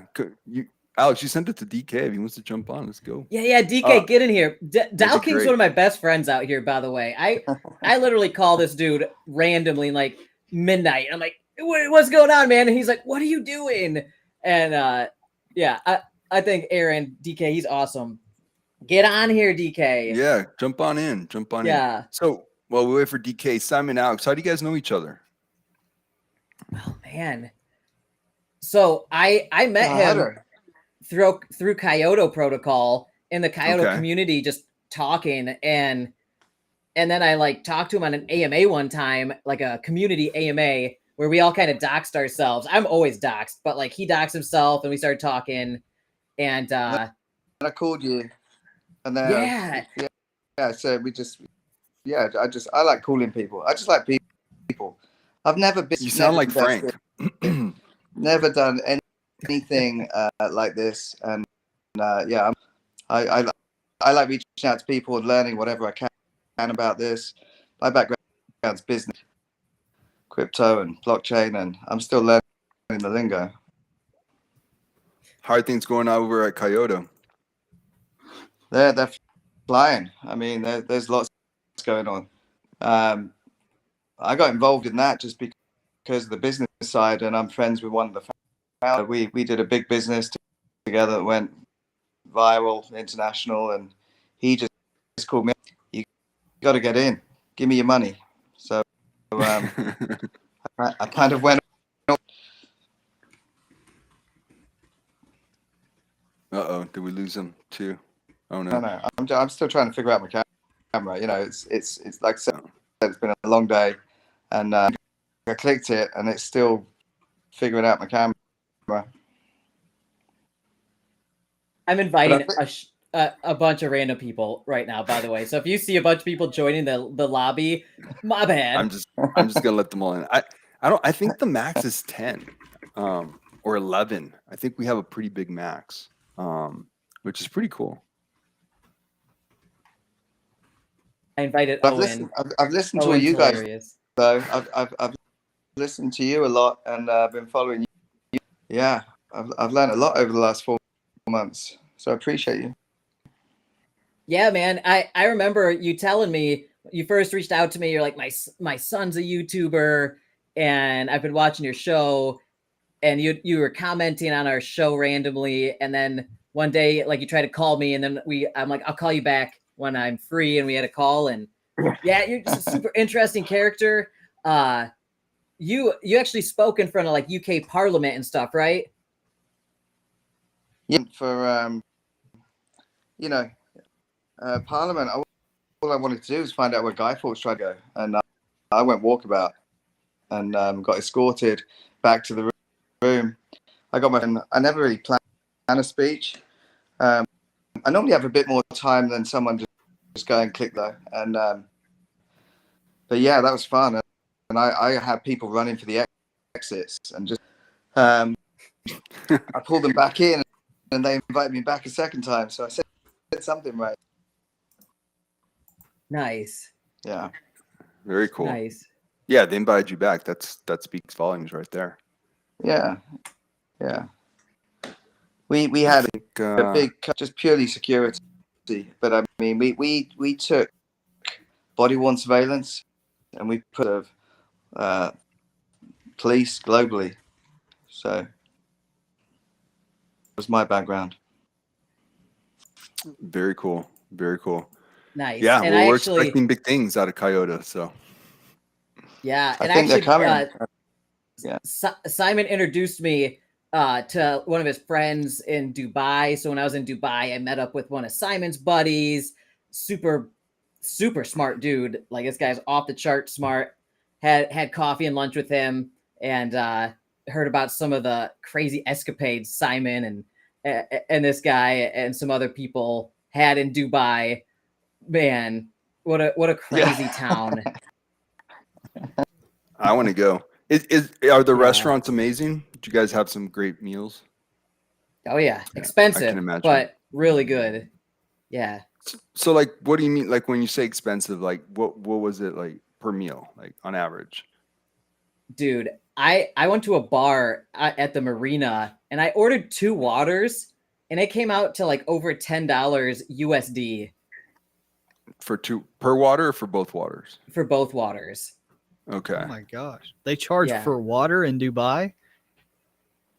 I mean, dude, Yeah. in parts of Europe, they charge to Wow. use the restroom. I mean, Oh yeah. so- Total different culture over there. Crazy. yeah, it's interesting. I mean, it sounds amazing. I want to go to Dubai so bad. I actually was.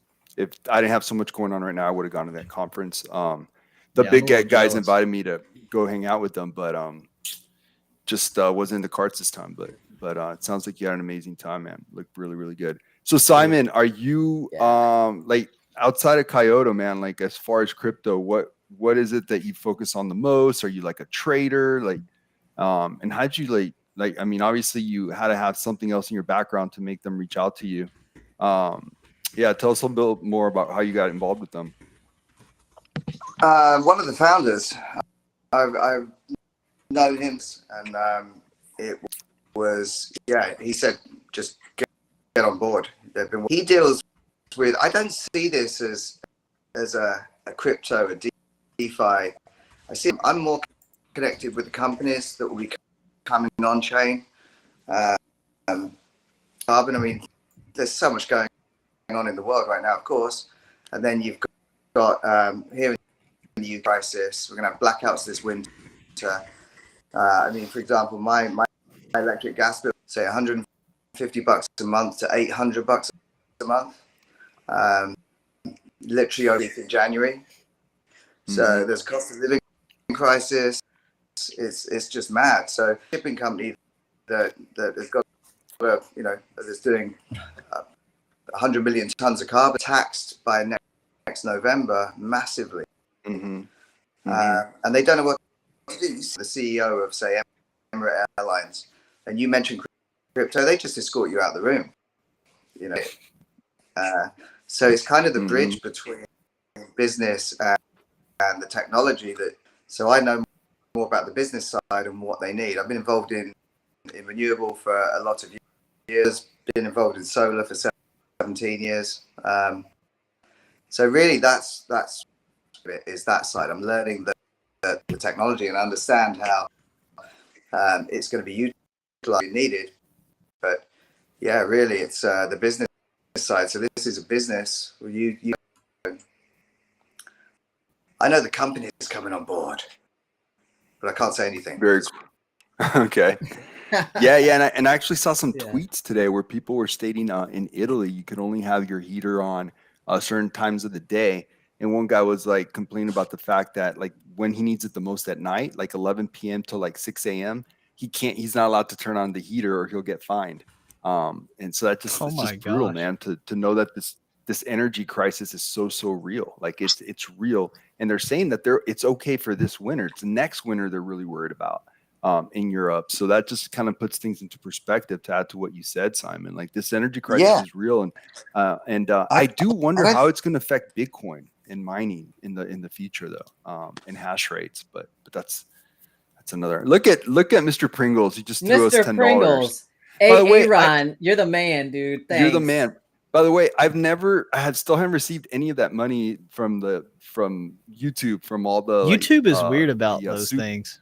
It takes like 2 months. It takes like 2 months. Oh, okay. It takes a while to been a clear a bit, but- YouTube check. Yeah. Okay. It's told me that I'm good for like a couple months now. So any day now we'll get it. I guess. Appreciate I you, don't Mr. know. Oh, are you still Pringles. waiting? Pringles. Yes. Yeah. Oh, another Awesome. one. Lady Hey, boss. Thanks. Lady. Thanks, Nat. Thank you. Didn't Hopefully, come here. you can get. Hopefully, she can get set up for next week. Upgrade the new equipment. Oh, okay. It's all right. Bart- I've been having issues for 10 months with my equipment in Austin. He's been doing this YouTube Dude, thing since he hey. was 2 years old, and he still has issues every day. So. Nat, you don't have to apologize. I totally get it, man. And you can't really, like this Wi-Fi stuff. You can't even predict it. Like it'll be great for a week, and then as soon as I decide to go live or something, just lags out. Doesn't want to work. What if she, Lady Boss? Can you try on your was she on her phone or not on her phone? Like, Yeah, what if she she was on her tries phone, the it other looked like. device? Okay, Look maybe like she a can try the phone. other device. Maybe she can try the other device. I don't know. We'll get her on next week. Yeah, it's all good.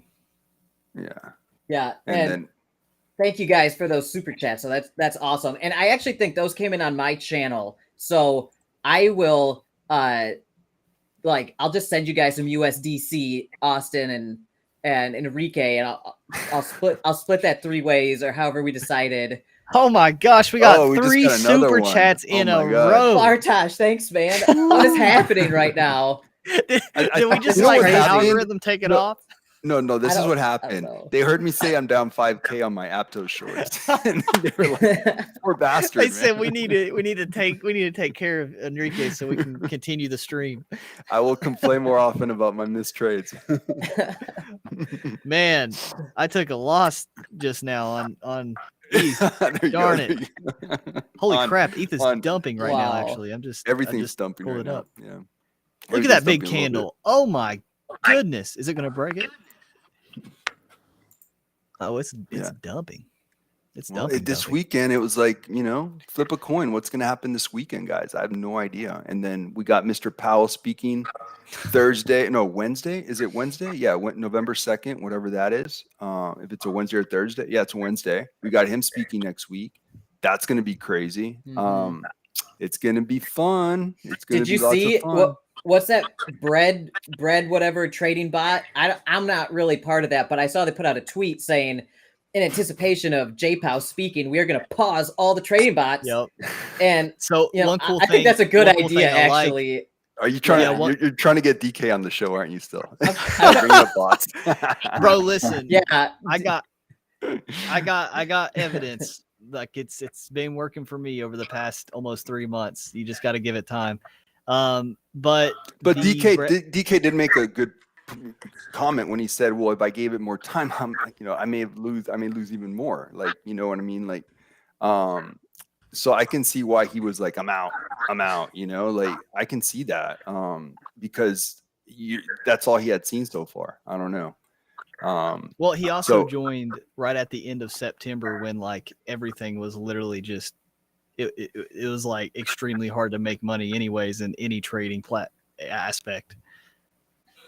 Guys, yeah. what would you advise to someone like me, right? What would you suggest to someone that is like you?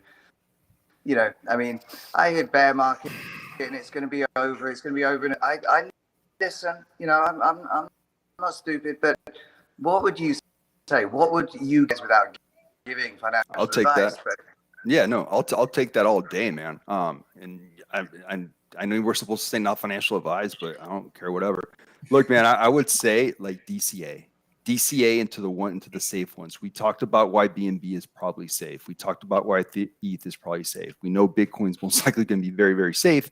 And if its real use case ever comes to light, and we're starting to see that more and more with the way governments are debasing the absolute crap out of their oh, we got someone else joining, currency. I would say that, man. I would say DCA into those types of tokens.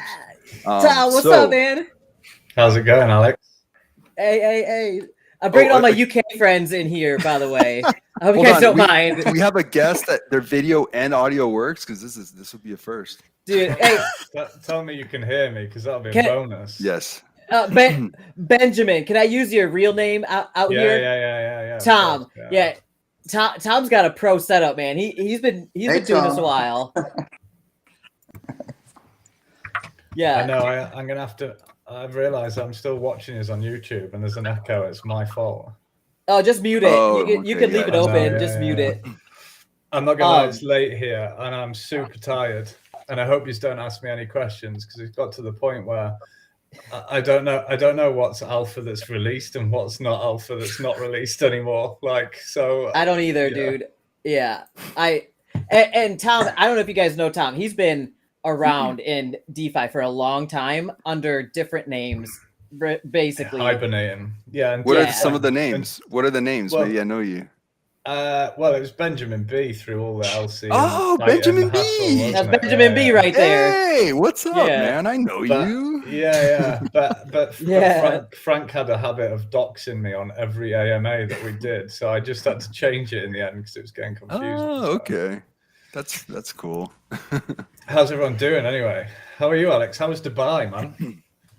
Bro, it was wild. I told Enrique about it at the start of the show, but man, it was something else. I've never left the country, so like it was like the country boy going to the big city. Never seen buildings that big. Never seen that many buildings that big all at once. It was mind blowing. It was surreal. It was super cool. The novelty. It was such a great experience just to like absorb it. Even though I was working basically the whole time, except for the last like 2 days when everybody else left, I changed my flight.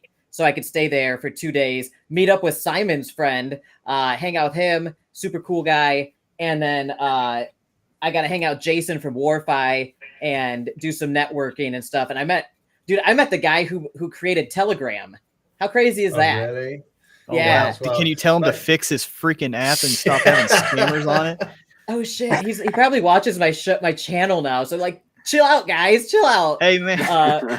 Just for clarity on this as well, like Alex was like, oh, I'm going to be passing the UK. Like, you know, I'll be there. We could meet up. And then so I get in touch with like Frank and Ash thinking, listen, like Alex is on a layover. We could meet up in Manchester, go and see Alex. So then when he eventually replies, I'm like, how long are you here for? He's like, oh, 2 hours. Yeah. I was like, I don't know what the hell a layover is. Yeah, layover transfers. Yeah, it's a transfer then. You're in departures. We'll wave at you from the outskirts of Manchester as you fly back out. I get it now. I learned about this whole traveling thing. And anyway, I didn't have my COVID test to get into Dubai from Manchester. So they actually kept me there for like, they canceled my flight and made me get on the next flight to Dubai. So I was there for like 6 hours in Manchester. I hung out with 3 younger Manx. They call themselves Manx there. They do, and they're great people. They love the YouTube channel. I don't know. I had great conversations hanging out with my Manx buddies. They taught me a bunch of. You spent 24 hours sending me English slang. Well, I could only assume that you were drunk. Yeah, no, man. I was I was quite knackered after all the traveling. So I Quite knackered. I Oh probably my seemed quite God. mad. Yes. Did you Yeah, have man. lots of bottles of water? Yeah. Bartosh is a Mank. What's up, man? I made such good friends there. They're really welcoming people. They're super nice. And so I hung out with them for like 6 hours. They taught me a bunch of English slang. and I I taught him a noticed. bunch of English or American slang, and yeah, I really enjoyed it. I want to go back. Yeah, Amazing. maybe outside of the airport next time. Maybe, I don't know. It looked cold out there, so I don't know about that. My blood has thinned from Florida life for the past 4 years. Yeah. Yeah, definitely. Yeah, It's man. much colder over here. It's definitely getting colder. So I want to rewind a bit to Enrique. Do you I want to hear you finish what you were saying when to Simon's question. Do you remember where you were at? Yeah, I think I do. So I had basically stated that we had already kind of gone over why BNB would be a safe one to DCA into ETH, of course. And then with Bitcoin, I know a lot of people are like, well, I don't hold any Bitcoin. I don't care about Bitcoin. I think I get that, but I hold a bit of Bitcoin. The reason why is because I do think that one day we will see its use case actually come to light, not the hedge against inflation that they used to talk about. Yeah, there you go. You own a Bitcoin. But the fact that it could really protect us from a lot of things that you're starting to see. And another example of it is what happened with PayPal. They reinstated the $2,500 thing, right? Less than 48 hours ago. So They when you start did? seeing all these, yeah, they reinstated it. So that whole thing that it was just a mistake turned out to be a bunch of crap. They Oh reinstated my it when they thought no one would gosh. be looking. It's in the terms and conditions. So when you hear about that kind of stuff and you see everything that's happening with CBDCs, that big guy, I can't remember his name. He's like French. And he said some stuff that was pretty concerning. BTC use cases to tell people you own BTC at parties. That's pretty good. So I really firmly believe that as you see all these currencies start to debase, getting debased by their governments, that as more and more of the young people come out and are pro crypto, you're going to see that happening. Right now, millennials own very little bit of the net wealth, right? So, but sooner or later, they're going to have the big net worth, and they're going to be into crypto. And so I just think that BTC is going to be something that you should hold, just as a hedge against whatever, and all these different crazy things happening in the world. And we've seen what we've seen in the last few months we've never seen before, like what happened with the British pound, where it just like looked like a shit coin. That was insane. What's happening with right now in Japan, the only reason their currency is not getting destroyed is because they're just basically the Japanese bank or the central bank of Japan is just basically bailing out that currency. And you see inflation going crazy all over the place. I think, to answer your question, Simon, I think BTC should be something that you should DCA into, but that's just my 2 cents. Right. But I don't know. I mean, for me, those are the 3 safe ones, and then you can just the rest of it's just speculation. But we all like to speculate. We all like to degen. Tom, what are your thoughts on that, man? So you're asking my thoughts on degen and when I lost a fortune in Titan. My thoughts on this probably don't count, mate, because I just keep aping into everything and losing it all. Yeah, I mean, I've messaged you here and there, Enrique, and you've given me really good shouts on things, blue chips that would be good to buy here and there. And I'll be honest with you, I still haven't taken that advice, and I'm still sat in. I'm still sat in DeFi, and I mean, I put most of my money out of all of this into orbs, and then look how that went. And now obviously it's been taken over, and hopefully, I just got to hold these now and hope that everything comes out into greener pastures. You have an absolute fortune in orbs. I do, yeah. Like if don't tell everyone, Alex. Oh my god! I mean, it's a bit late now, mate. You can't take.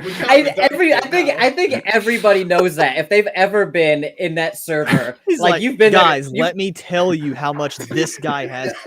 Let me tell you where Tom lives exactly. All right.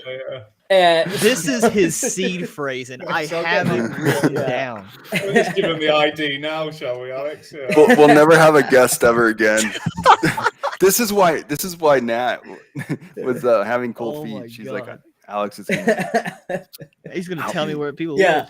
I think everybody knows that though. If you've ever been in Orbital Swap or Kyoto Swap server, Tom's in there every day, like hoorah! Like he's like not at the minute. Frank and Ash are like cracking the whip, mate. I've been on with so much. So I'd love a day back in Discord, to be honest. They were the easy days. There's that much going on at the minute. That many calls, Pringles. You're not going to find out my address. That many calls going on. Yeah, and I was sat on a call just when you messaged, trying to sort out decks and information and everything ready for the new decks going live, so that other people have the information before we're there. It's non-stop, you know. Frank's knocking out the Zeds right now, 1 o'clock in the morning. Ash has filled himself up on tea and biscuits. He's flat out as well, and I'm the only clown still awake. I've done 17 hours today and I'm still awake. Oh, there he is. Listen, he's rocked up now, has he? I got out of bed. Alex messaged getting in bed. I'm surprised you're not sat in your car. You're never in your house. That's why Normally, every time I see Simon on a video call, it's just always him sat in the driver's seat of the car. All he does is make phone calls all day. I don't know why he has to sit in his car. The wife and kids must hate him. It reminds me of that Safu guy. I was just going to say always that. in his car. Oh Yes. my God, I was thinking that in my brain, but I didn't want to say it. Daniel I Prado. didn't want to say it. He's pulling I a don't know Daniel his name. Prado on us. Yeah. You guys haven't heard of this revolutionary blockchain? I mean, I've kept myself out of. It's been quite nice, you know, this transition over to working with Frank and Ash. There's a lot more professionalism. Keeping myself out of all these crazy Discord arguments every 2 minutes. However, I have managed to see the clip of Prado calling Lala lots of names. That has passed across my desk. Dude, no way. Lala. Please. Lala is a big I'm very active in the Kyoto server, right? I'm in all these Discord servers. So Is people there like beef between Kyoto and dude, who's got problems with Lala? Seifu? Well, I think I who's don't Lala? know. I think it's on a personal level. It's not Lala's a super Kyoto cool. Who's thing. got problems with I'm so Lala? She's super nice. He's with all of this. I'll find. Austin, honestly, I'll find you the clip. It's Oh my I gotta God. see this. Good point. It's up there with the best. Oh my Dude, God. I've seen Daniel Prado freaking out on videos before. I think there's that guy's multiple intense. clips of this guy freaking out. Yeah. Like I remember seeing this one clip of him talking about the price. Oh man. Oh. So did the guy that's always in his car, the Safu guy? Does he have like millions in there? Is that why he's so vested? Like, does anyone know? Dude, Simon, give him he a probably ring and has offer his him a note, net Simon. worth in there. I don't know. So I don't want to know. Yeah, see if he wants a note, mate. Ooh, Damn. You Yeah, you great. must be catching up on Lala's comments, are you? Lala, what? I hate that, man. It's like we want more females in crypto, and when they're in there and they're battling, then there's always someone being just a complete ass to them. I hate that. That just It's like pisses me off. like insane about all of this, right? Is that when you have these communities that are like a cult-like following around a project, it's so sad to see it. And it's like for people like me that I just like I say what's real, dude. These people are down so much money, and it's like they don't either. They do see it, and they're just like really like desperate to pump their own bags, or it's like they truly are drinking the Kool-Aid. And both of them are just so man, hate to see it, bro. He says, I know Daniel, he's Yeah, a the good problem- guy and true Seifu believer. He bought $15 and sold a chunk at 3. I mean, if he made money, great. But like, burning I tokens don't isn't mind anybody revolutionary. being like anybody can be a good guy, and like I'm glad for him if he made some money.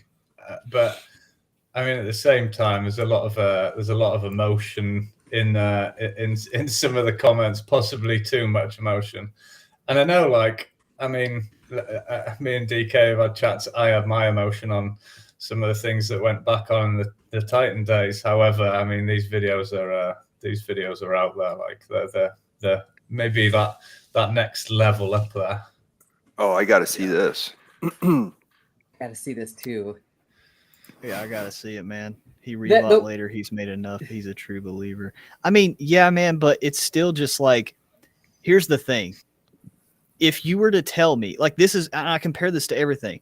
If you were to tell me, bro, you're stupid at buying Apple, buy Microsoft, I would just laugh at you and go about my day. I wouldn't sit here and go on a spiel and then do like, oh, DK, you're stupid. Like just go on like personal attacks because you don't invest into XYZ, because that's all it is. We're just investing to make money. We're not here to like I mean, yeah, people make friends along the way because crypto is more intimate than stocks and real estate, but it's still like, what, like where is it benefiting? Like, it shows me how you feel about your own asset that you invest in when people go personal and go crazy over you doing objective opinions. Now, I totally understand if like somebody just came out of the woodwork, it's like, it's a scam, you're stupid, you know what I mean, and then you defend yourself, that's one thing. But if I literally bring up objective concerns about something that isn't revolutionary but you claim is revolutionary, and then you call me just like, you just go crazy and you start yelling, if you can't talk at the same level to me and you start raising your voice, it just instantly tells me you're very self-conscious of the thing you invest in. And then when you start to get personal and throw personal attacks in, you've totally discredited yourself to me, and you're not an investor. You're a cult, either leader or follower, and you need to just go back to drinking Kool-Aid, because I'm not going to take you serious at all. He said, Austin, keep in mind he might also be paid. He probably is, you know? I never thought about that. Wow. He probably is. It's probably his livelihood, man. He probably has his whole savings account in there. I don't know. I think some of the best advice sometimes is like not being that emotionally invested either. It's your investment, isn't it? Like, if you want to sell, you can sell, and nobody should ever give you crap for wanting to sell or taking that time to sell. Do you know what I mean? It's your investment. It's up to you when you get in. It's up to you when you get out. Peasant for Hire says, yo, why no? Bro, get in here, man. We'll talk about MDB. All right, Peasant for Hire. He's also a crew member. All right. Love me some Peasant for Hire. Yeah, they just have hope in it, bro. That's a great point. What Randy just said, they don't really believe, they just have hope. And that's all it is, bro. So many of these people. Let's break this down psychologically. What is Discord mainly used for? It's used for gaming. People used, and why Discord was made, it was used for gaming and gaming communities, so that way people can come and have, you know, make friends, play games, stream it, whatever they want to do, right? And you're mixing a niche of a gaming platform and putting it into something like crypto that controls money. Dude, it's like the perfect combination to and to make people superly emotionally, end of the day, just an asset that you were trying to make money from. And people are like,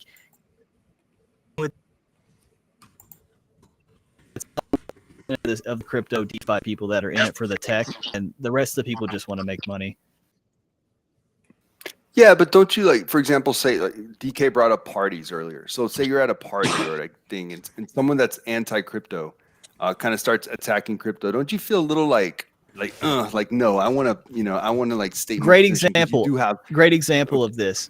So right before this podcast, I have a really good friend. Go look him up on YouTube. He's a really good friend of mine, Alexander Felice.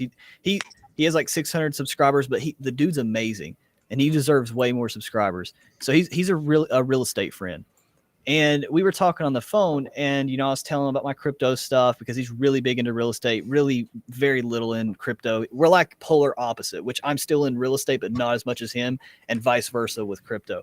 And it's like, he's joked with me in the past about crypto and stuff and gave me stuff. But at the end of the day, I'm never going to be like, oh yeah, well, you're stupid, dude. You don't believe in it. You don't like.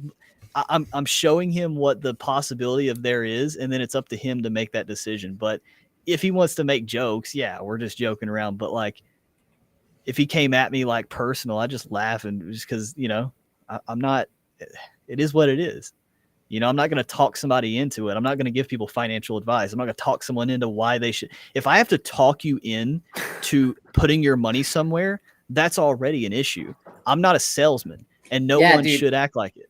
I say that all the time. Like when people like want me to push their projects, I always have to be like, look, I'm not a salesman. I'm not going to sell your project. I'm going to pick your project apart on camera. And then if you and your project are really good and the merits sell themselves, then you've done what you wanted to do, and I've done what I've wanted to do, which is pick everything apart under a microscope and give as much information to the viewers to make as informed of decisions as possible, without me kind of being like, trying to sell them on something, because I'm not a financial advisor. These are financial products, right? I'm just like, I'm thinking, should I put money in this, right? And I want to know as much information. I want to know all the risks. I want to know the rewards. I want to know that risk-reward ratio. And then using my own personal risk tolerance, I'll make my own personal decision about it. And if somebody else wants to do whatever they're going to do, that's on them. But I'm not going to try to push them into it or deceive anybody or mislead people about this stuff. So I think in the same sense, though, like even Discords can be the same, Alex. Like, I'm a massive advocate, and I know people in here will have seen me say it. Like, if people come in asking questions, like, try your best to answer them. Like, even if it's deep maths or something crazy, you go in too many places these days where people preach about do your own research and ask all these questions. When you go in there and ask questions, you can be met with negativity. Why are you asking these questions? At the end of the day, if these people are coming to put their money there, they have every right to ask these questions. If it was you or I or any of us, if we were going somewhere with a reasonable stack of money that I might have once had before some other projects to put in there, you want to ask questions. Do you know what I mean? You don't. And if you're met with then negativity or why are you asking questions or anything else, it's a big red flag, really, isn't it? Dude, so point blank, the freaking Stablefund situation, right? I was literally in this Discord called Illuminati DeFi. They were literally trying to get an AMA with the guy, and they canceled on them. Then they redid it, and I asked questions. I asked literally 3 simple questions, and I forgot the specifics of how y'all can go and read them. But one, why do you think it would create FUD if you showed the transparent trade logs of the bots if they had a losing trade? Like, every bot loses trades. There's never a 100% win rate. And then I asked other specific ones, but I'm not going to, take y'all's time reading all that. You can go see it. But I was just asking very basic, simple questions. And there were people in the Discord being like, yeah, but I think those questions are like you're trying to dig at something. You're right. You should try to dig at something you're wanting to put your money into, or you're thinking about putting. You should dig, and if you find, and then they were like, but they might find that confrontational. If you literally feel defensive about a simple investment question, I'm not asking you where you live. I'm not asking you what your child's first name is. I'm asking you basic questions that anybody should think of off the top of your head. And if anybody listening, if you see people a part of projects get defensive over basic ones like that, bro, run, sell your stuff, get out of there as quick as you can, because things are probably going to go south. And we've seen that with Stablefund. I was asking basic questions, and the theory was that they kept canceling because they didn't want those questions to be perceived as FUD and all that. But I don't know the real answer. But yeah, man, it's just, I don't know why people feel like they have to be these Kool-Aid drinkers out here. I don't know. Yeah, that Stablefund thing, when they wouldn't show any of their trades and they like let everybody on saying, oh, we're going to go to the crypto conference and we'll be there. We're going to show all our trades there. And then like last minute, they're like, well, I'm not going to go, but I'm going to send a representative, and they're not actually going to show the trades.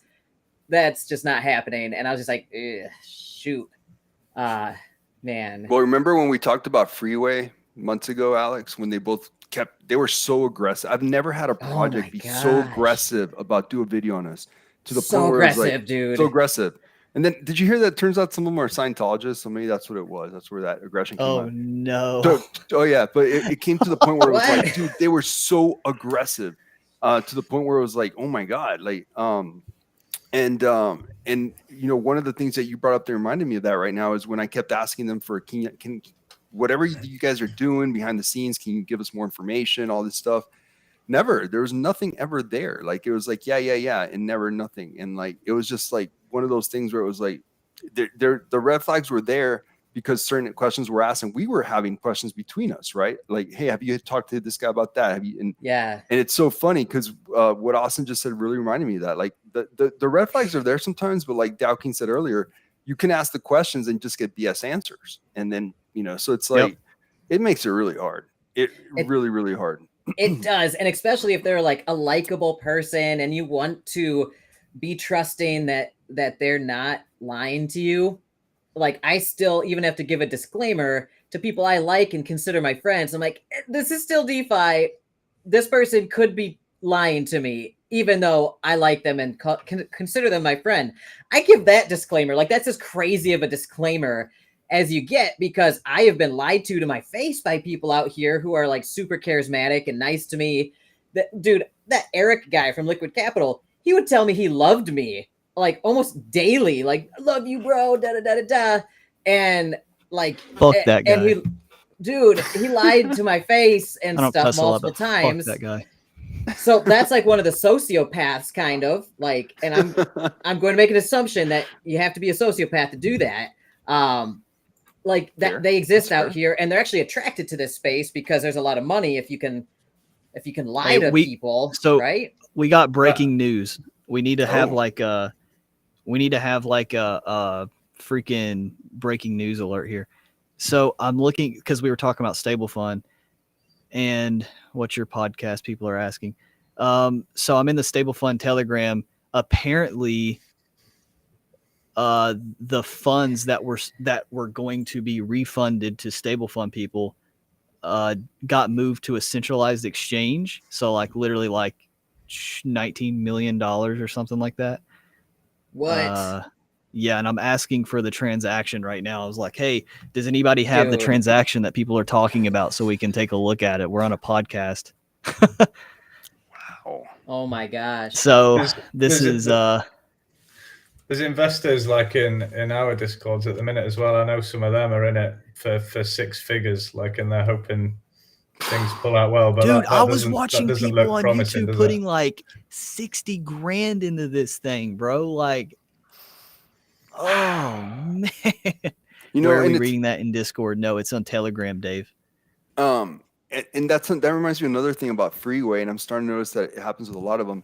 And Freeway was actually very clear about this, and it's why you guys are going to hate me for saying this, but in some ways, Freeway didn't scam because they told everyone what they're going to do. They did it. They basically said, Freeway said, once we have the funds, we are not legally obligated to give them back to you. Alex, you and I talked about that. Remember when I told you? Did he tell you this during the pre-interview did. thing? And He I was like, did. dude, what? He's like, we are not legally obligated. Once you send us the money, it's ours. And I was just like, oh. And he's So- like, we're working with this whatever prime, broker trader Where are my notes? hedge fund, and he's like, don't worry, all the funds are ring fenced in this account, and that account is ring fenced and insured and all this stuff. However, and I'm like, all right, so if something goes wrong, will those funds go to the back to the participants like me? And he's like, well, that depends on what we decide to do.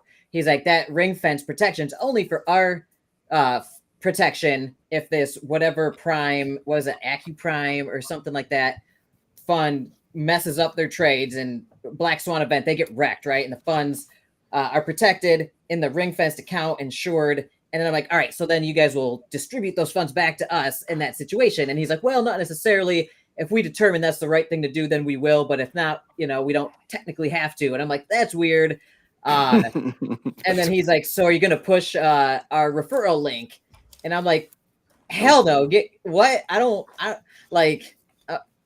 know, man. I'm like, no, like if you want me to do a video with you, you got to pay me for my time and labor, basically, right? I'm going to put a ton of hours into making a video with you. Like at least compensate me for like my hourly wage, basically. Like that's the minimum I ask. And then he's like, well, no, we don't pay anybody like that. We just we'll give you a Mhm. referral link and you can make Yeah. a ton of money. We got these influencers making so much money off our referral links. And I'm like, bro, I don't do referral links, man. Screw that. I'm fine with people who do, by the way. Referral links don't pay for the geese to be fed, do they, Alex? No, and it's not guaranteed, right? If I take a job and it's gonna take me 20 hours, that's like a half a week's work in the 40-hour work week world, right? So like 20 hours of work for me is if I'm not getting compensated for that, like I'm like something's wrong. I'm pissed, right? I'm not gonna do that for the hope of an affiliate link on some financial project that this dude could just rug, right? So like screw that. Like I don't trust that you guys and nothing wrong with referral links, by the way. I actually have a business doing Amazon affiliate links for products that I actually buy and use, and I write blog articles about it.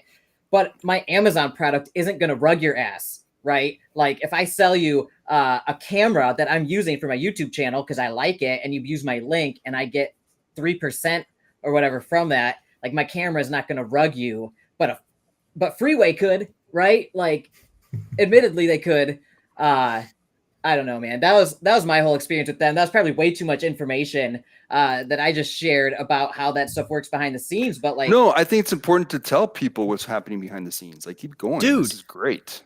Projects, I'm going to tell y'all right now, being a content creator, if you invest into these crazy DGen projects and you see them like boasting their marketing and, oh my God, marketing, and then they got those little eye emojis, or they talk about marketing in any way, shape, or form. I'm going to tell y'all, the marketing is trash. I'm going to say the project's name because it's a slow bleed and it looks like absolute trash. So this project called Helena Finance, okay, they reached out to me yesterday. I literally told, like, I want to show y'all because this is so funny, dude. I'm so sick of these terrible projects wasting people's money. So I'm just going to, so this project right here, right? Helena Finance. So I was like, they reached out to me and was like, hey, blah, blah, blah. Would you like to, and I looked it up and I seen some YouTubers talking about them and stuff. They have like 5,100 followers. And they were like, I was like, so how do you make the money? How's the revenue to pay passive income? Basically, they did this very long spiel of how they're so great and all this stuff. And basically, it's just a Ponzi. They're literally just relying on taxes to pay the money. So I said, I'm good. This is slow bleed, zero revenue. Like, just literally just stop. So I tell them this, right? I tell them, like, this is literally bullcrap. What do I get on Instagram? Literally, like, today, after telling them how terrible it is, it's like they don't even pay attention, bro. It's like they literally, hold on. Is it still here? Yep, it's still here. 6 hours ago. Who messages me on Instagram? Helena Financial's Instagram. Hi, this is blah, blah, blah. Would you like to? It's like, dude, they don't know what the heck they're talking about. And they're just deceiving you all. Like, they're making it look like they're doing this cutting edge marketing or whatever. All they're doing is spamming a bunch of content creators on Instagram, Twitter, and YouTube and hoping some of them reply to them. That's all they're doing. Like, that's not marketing. Anybody can do that. That's just like telemarketing, but with social media. dude, it's So crazy. stay away from Helena Financial, everybody. That's one of them I'll give you there. Never heard of them. Yeah. Well, they're in their Man. V2, bro. They're going to the moon. They're V2. It's going to the moon. I even reached out to Austin to find out how much videos are and things like that, and I got I don't do that shit anymore. Back off him. He's like, not anymore. See, mate. bro, I'm not fucking. You said you're Tom? Yeah, we've talked. Benjamin B. Yeah. Yeah. I had the same reaction. I'm like, oh, I know you. He's like, I tell you, everybody knows anymore. Tom, whether they realize it or not. Everybody knows him. Yeah, you were. I'm having a break from that crap. I can't be dealing with that anymore. And to be honest, mate, I don't blame any of you. Like, after Stablefund just called me, by the way, on Telegram. So What the Tell him hell? to send 120. Tell him to send 120K to Croc. Yeah, for Wait, real. Croc, don't- are you being serious or are you don't- joking, bro? Don't mess with my dude Croc, man. That's 120K. Oh, He's not kidding. dude, that's crazy, man. Jesus Christ, man. I also had another EA community member. YouTube channel and Twitter. I was like, hey, we're literally live right now talking about freaking Stable Rug. Oh, here we go. Alan. Okay, Alan just DM'd me on Telegram. I don't know if you're watching. Shout out to Alan. They just dropped me. This is a wallet. I was told the transfers are low enough to avoid needing KYC. Can I share my screen? Yeah, absolutely. So everybody can see all the stuff going on here. Okay, so Alan just sent me this Mexi. Oh, Alan, you got to send me the actual transaction hash, bro, because when you have transactions going to centralized exchanges, so this is going to Mexi, by the way, and they do that to like hide. So what you just sent me was literally just the wallet to Mexi. So you got to find, if anybody here wants to help out, you got to find the actual transaction hash that Alex is good at this. used to send money. Oh my God, Tom equals total or Maxi. I know. Alex is shaking his head like he could see something else. Oh yeah, Croc, dude. I feel so bad for Croc. I've known Croc for like months out here now. He's a nice guy. He just said he put in every dollar he had in a stable fund, dude. Man. Oh my God. Dude. Brutal. That's scary, dude. Do you have the actual transaction? Oh, here. I think I'm paused. I've got some other community Okay. members that reached out to me freaking out about the stable fund too. Like people are freaking out about it, man. We've now had 3 different questions on spring game. And I forgot to bring it up earlier. What's the latest there? I think so Well, you saw Hash in Dubai. Yeah. I hung out with Hash for a whole week.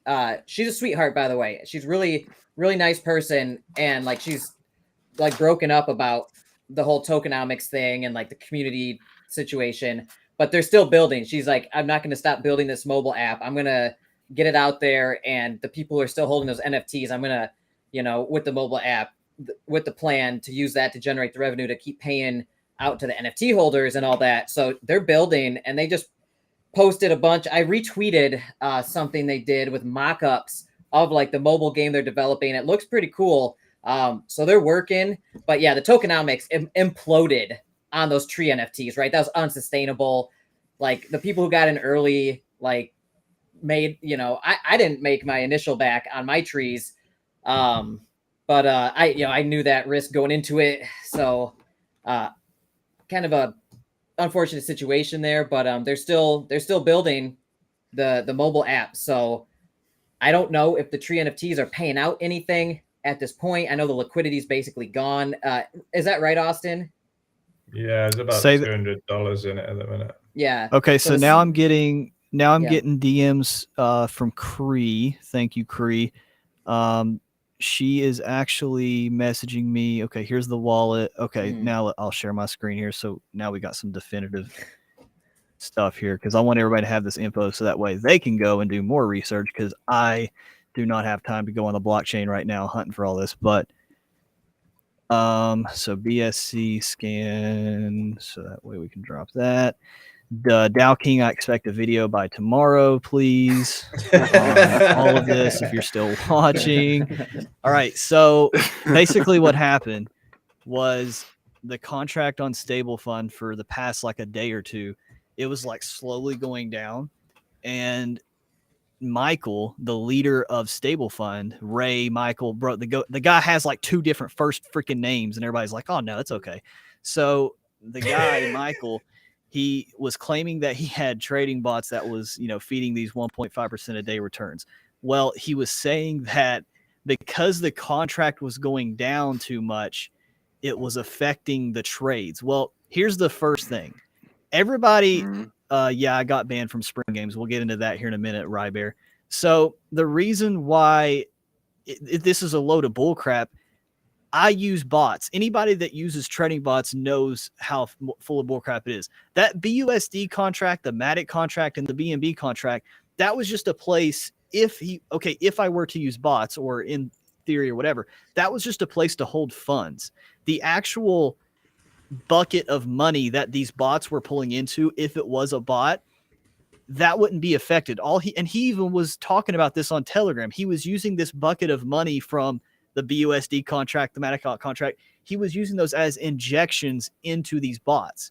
So if the contract was going down, it would have no effect on the bots' performance because that was a separate bucket of money that these bots were pulling from to use. And if they were like bots, like say API bots, where they trade on your centralized exchange on your behalf, like basically like that, if that were the case, they would still be using different contracts. They wouldn't be using this BUSD contract that anybody can pull money out of.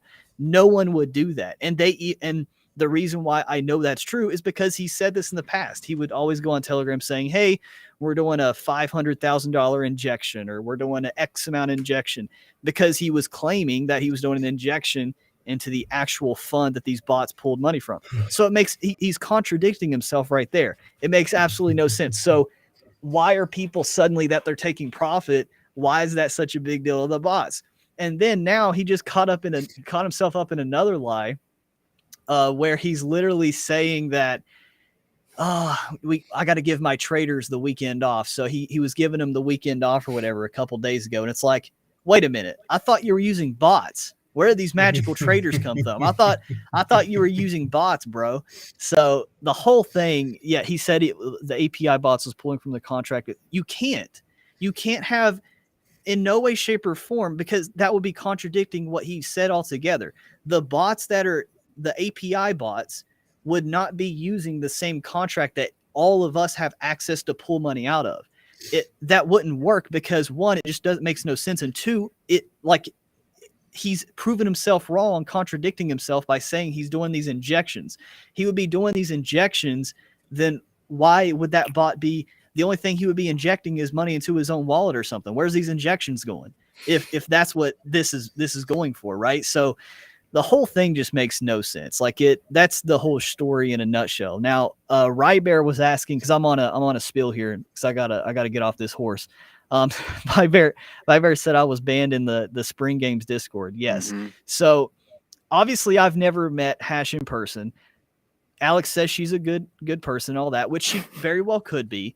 But here's the thing that I do not agree with what she did. Okay. You can be a great person, but you can still do bad things, and you can still make mistakes whether you admit to or not. Now, this is what is completely wrong with what Spring Games did. The day, it's on Twitter. They probably deleted it by now. I should have took a screenshot. The day they were marketing V3 on Spring Games, like super hard, saying, oh my God, go mint your maple trees, blah, blah, blah. That same day, they go on, and keep in mind, they were marketing V3 for like a week or two. They announce on Discord they basically the LMS is running dry. This couldn't be a shocker, okay? So if your LMS is running dry, you would probably have known for that at least a few days in advance. So why in the world would you be marketing that this is just being so successful? You're deceiving your people, whether you are trying to or not. Either way is really dangerous. And it's like, you're playing with people's money and you're playing with people's livelihoods, because yes, DeFi is a gamble, but a lot of people don't take that advice and they put their entire freaking net worth into DeFi. And then that in return, you're hurting people. So yeah, that's why I got banned, because I was basically asking them these hard questions and they didn't want to answer them. I agree that marketing those maple trees right up until they announced the liquidity is basically gone was irresponsible. And Hash, I asked her about this in person, and she's like, it was a tough situation, because the only way to save the project and the liquidity was getting more funds to come in, because that was our main source of revenue. Like, they had other smaller sources of revenue, but the main source of revenue to add to their liquidity manager was people buying new NFTs. So like their last basically Hail Mary was to have like an influx of demand of people buying these new NFTs to put a whole bunch more money back into the liquidity management system. And if at any point they alluded to, hey, by the way, the liquidity manager is really low on funds, things might not be looking great, then the whole project will tank instantly because confidence will be lost, right? So it would crash the entire project instantly. So it was like, it's a weird situation. And a lot of these projects are like this, where they can't announce, like they gotta like play their, I don't know. It's not great. So I was trying to think of a way, like, what's a good communication plan that projects in that situation where they're relying on demand at this phase to generate the majority of their incoming revenue. What's a good communication plan where it's like if they know they have a 2-week runway left at the current pace, like how do they communicate that with people without creating a panic sell-off, which would kill the project instantly almost?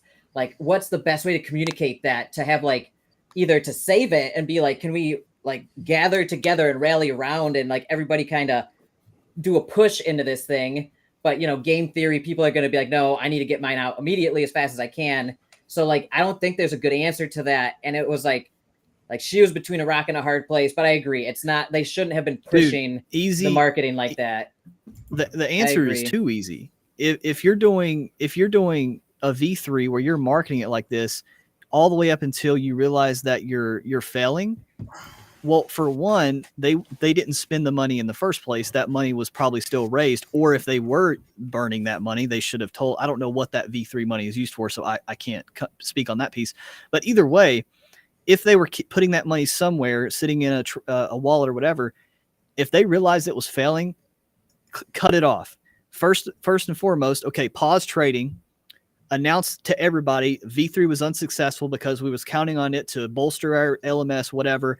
We're doing refunds 1-to-1 ratio because we marketed like it was being successful. Win the people's trust by showing you actually mean business by giving the money back to the people. And then if anybody wants to continue on our journey, let's open trading back up and continue where it was. But sitting here like acting like they were just in the right. That's actually a good idea of how to handle a situation. Legit pause like trading for Node Runner, right? I'm not trying to yeah. shill my project. I'm just, guys, I'm shaking because I hate it. This is literally, it just pisses me off, dude. So if we didn't raise, we're only raising $20,000. We're already almost meeting our quota. We literally launched today. If we didn't raise the minimum threshold to get a DAG node, a Constellation node, we would just give the money back. It's like, it's that simple. Like what Spring Game did is like if we did Node Runner, we were say lagging on for like 2-3 weeks and we just couldn't raise the money. And then we're like, well, we worked a lot on it. We're probably actually going to only give you 50% of your money back because, it's like, it's too easy of an answer. You're giving me PTSD, Austin. It's too easy of an answer, bro.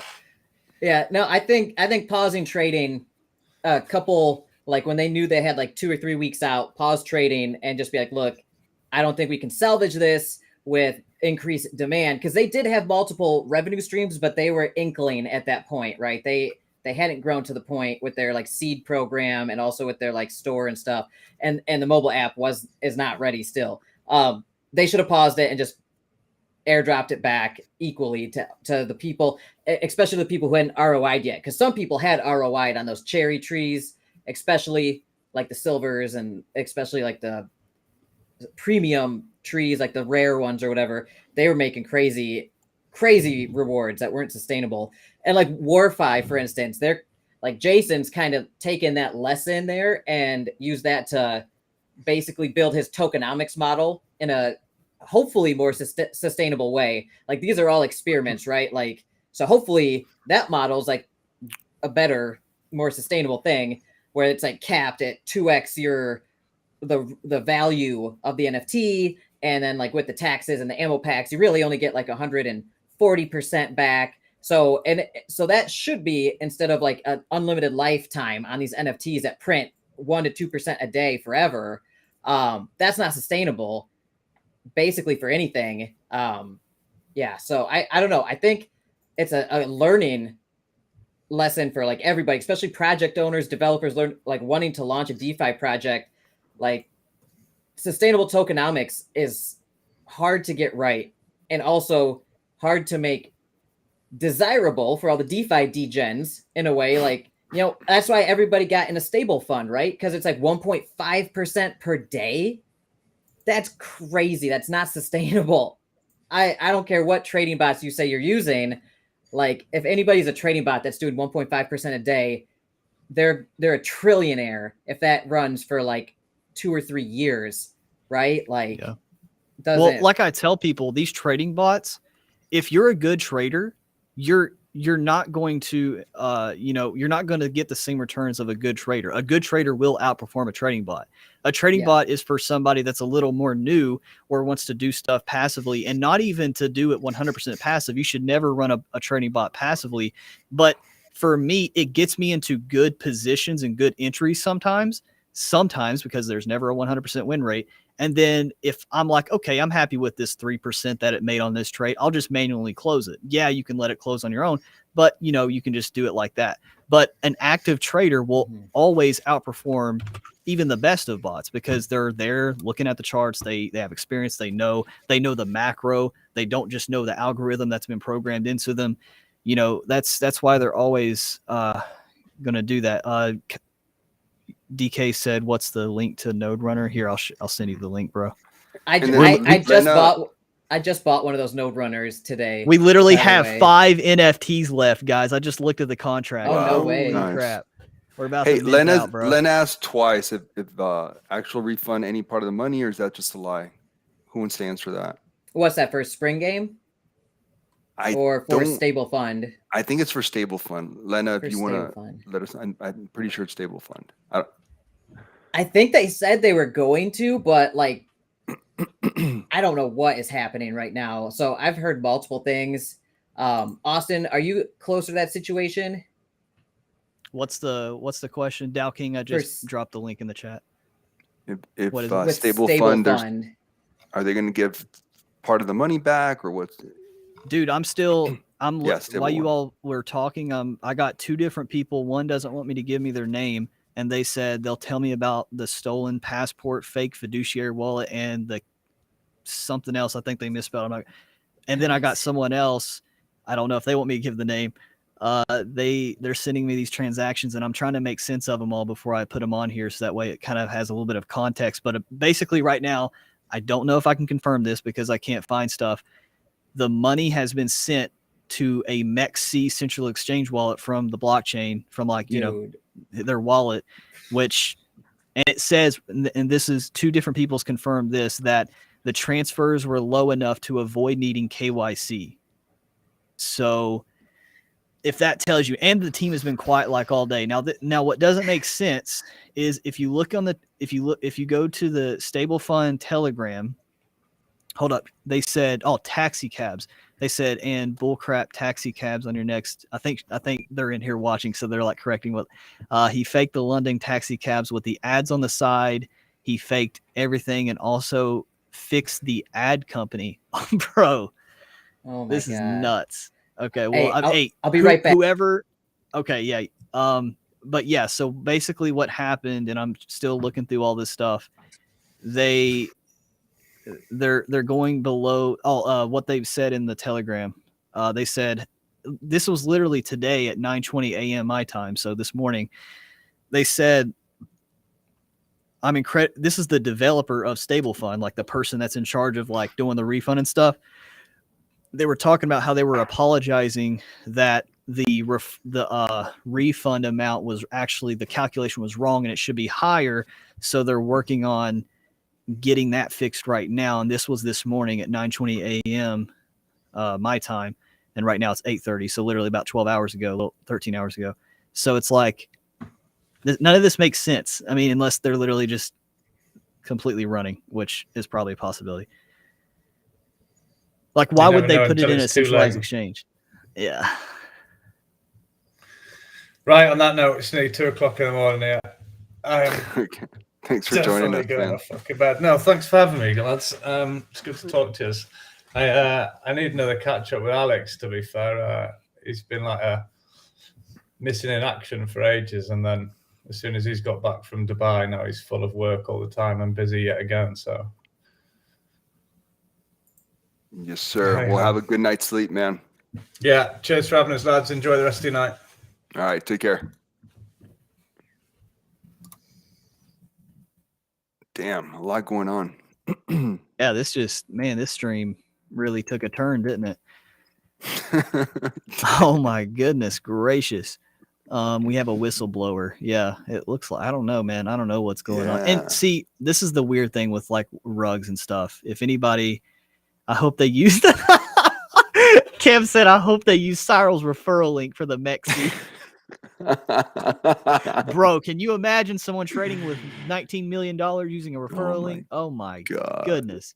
That's hilarious. Uh, I missed that one. Now, and that is the thing with Mexi as well. I don't know how BitGet works, Enrique, but it's 20 Bitcoin a day you can withdraw without a 20. KYC. Same. It's the exact Jesus. same thing. Yeah. So they got, man, that's crazy.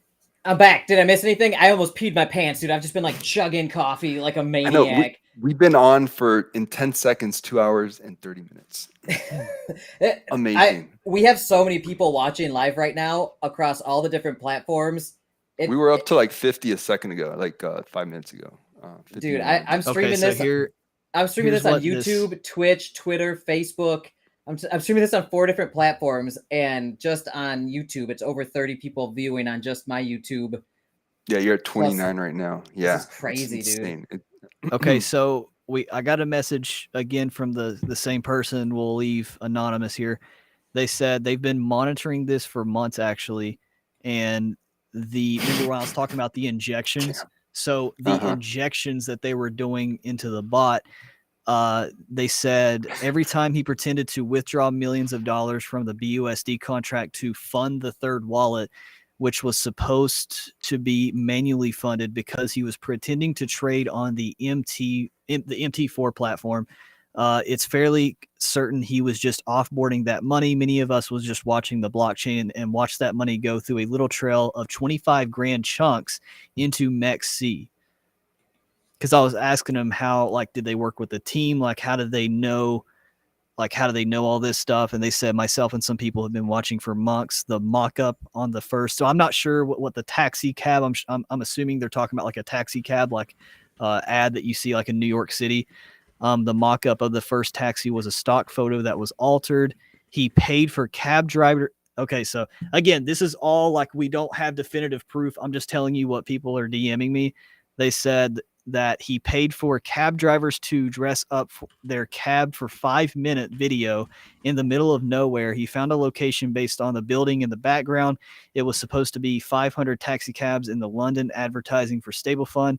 And then he did buy, okay, so they said he did buy the 24-hour ad in Times Square, but that probably cost him $5,000, which is a cup of coffee, considering he has taken millions away from us. Oh my God, dude. By the way, guys, I think we should change the name of the show to Rec News. I really do. That would be Rec News. News is fantastic. I love it. so good. Yeah, but then I don't want to be tied to always talking about negative No, that's idiots true. out That's here. true. Yeah. It's just such a funny name, though. DEFI says, speaking of Eric, when was the last time anyone's hurt? Bro, I don't even care about that guy. Screw him. Little fucker. I want to go to Australia I'm not even going to talk anymore. Does anyone know what Michael looks like? Oh. Okay, so Alex might. Michael from Stablefund? Oh no, no, the Titano guy, right? No, that's David. Oh, David, yeah. God. Dow King says, Austin, I can't buy your NFT. Okay, yes. So that's one of the things that makes us different. Bro, you should have been in some of our AMAs, man. You'd know this. So you can't get the NFT isn't open to the public. So you have to be a Cardinal crew member. It's a private one. It helps with legalities. We're not like it kind of helps with the SEC as far as like being a security. We're not open to the public for anybody to get into. You have to be a Cardinal crew member. No one knows. What's a security? What's not? We still don't know. Nobody knows. Dude, we don't Gary know. But we're Gensler's trying to coming be after everyone, and we don't even know. He doesn't even know. Precautious as possible. Okay. And also we want it to be close knit. We don't want to be some crazy hyped thing where people think they're going to get rich tomorrow, be a part of it and stuff. SEC not looking at your NFT. Yeah, dude, you're right, but I'm going to be safe, you know? Gonna be safe about it. Yeah, you never know. What if they unleash those 87,000 IRS agents on all of DeFi? I mean, if you want to be a One day. Cardinal crew member, just shoot me a DM on Discord, and I'll it's literally $25 a month, and you get access to that plus all the other stuff we do. Okay, Do we even my- have any left? Dowking's freaking out because he can't get one right now. So he's like, so Do we even have any left? Hold on, let me refresh the contract. We might be it's minted it's out. almost Oh, out. you might be done. Yeah. So maybe somebody in the community that bought a couple might be able to sell them one aftermarket. Now here's what's cool about these NFTs, right? Austin wears condoms for sure. What is wrong with y'all? So what's cool about these NFTs is why there's kind of a more incentive to get these than in the future is you get a guaranteed whitelist spot for the future NFT raises. So we're literally raising 20 grand, one DAGSoft node, whatever's left of the raise. We don't pocket any of it. We're not taking team fees. We're not doing nothing like that.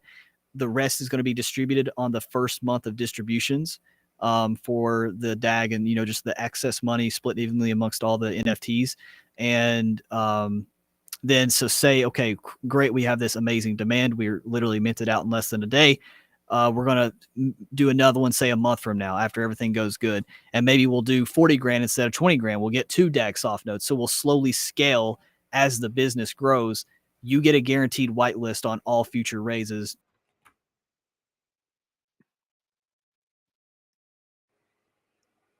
If the first NFT phase is gives you a guaranteed whitelist for future. Interesting. Like a Is scammer that it- you can see. What's up? What's up, Alex? Are they minted out? Because There you go, I see. don't see how many. I think that's internal information in the Cardinal House server. Oh no! So all you do is you pull up the contract. You go to read contract, and it's line 3. It says, Okay. let me refresh. See what the last ID was that was minted. Yeah, it's 188. So we got, what is that math wise? 22. So we got. Okay, not bad. My, Pocket Jojo Aces, just told he'll me. sell them one for 200. Jojo just told me there's 8 left. I think it's not updating as fast because Matic might be, Matic gets sometimes it gets congested or something. Oh man, the Stablefund Telegram's just like blowing up right now with. Yeah, dude, I about told our- people our we were live. stream. Is it good or Yikes. bad? I don't even know. I haven't checked. I'm scared to check. I don't know, man. I'm freaking out. Okay, so I have hello, mate. Does anyone have the transaction address? Oh my gosh, freaking scammers, bro. I think I've been blocked from the Stablefund Discord. Really? Yep, I've been blocked from Stablefund Discord. Oh jeez. Oh, Yeah, jeez. can anybody tell me what's going on? So did you guys see the email that they sent out to everybody? Did you read that? So a few days ago, they said they withdrew all the funds from the 3 contracts, Matic, BUSD, and BNB, to protect everybody's capital. And so, yeah. And then they're saying they're going to put it back or something like that in so many words. I don't know. It just seems super sketchy and I don't know, man. And I got community members saying they like can't access their like Stablefund wallets and stuff, and the customer service is like no help to them, and they just can't access any of their funds because of that. So it's like it's super weird that they have their own like wallet thing. Yeah,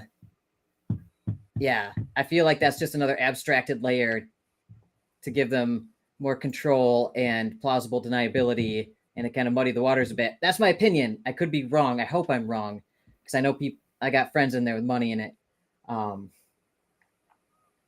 Yeah. So they're going to be launching their V2 platform. Yeah, dude.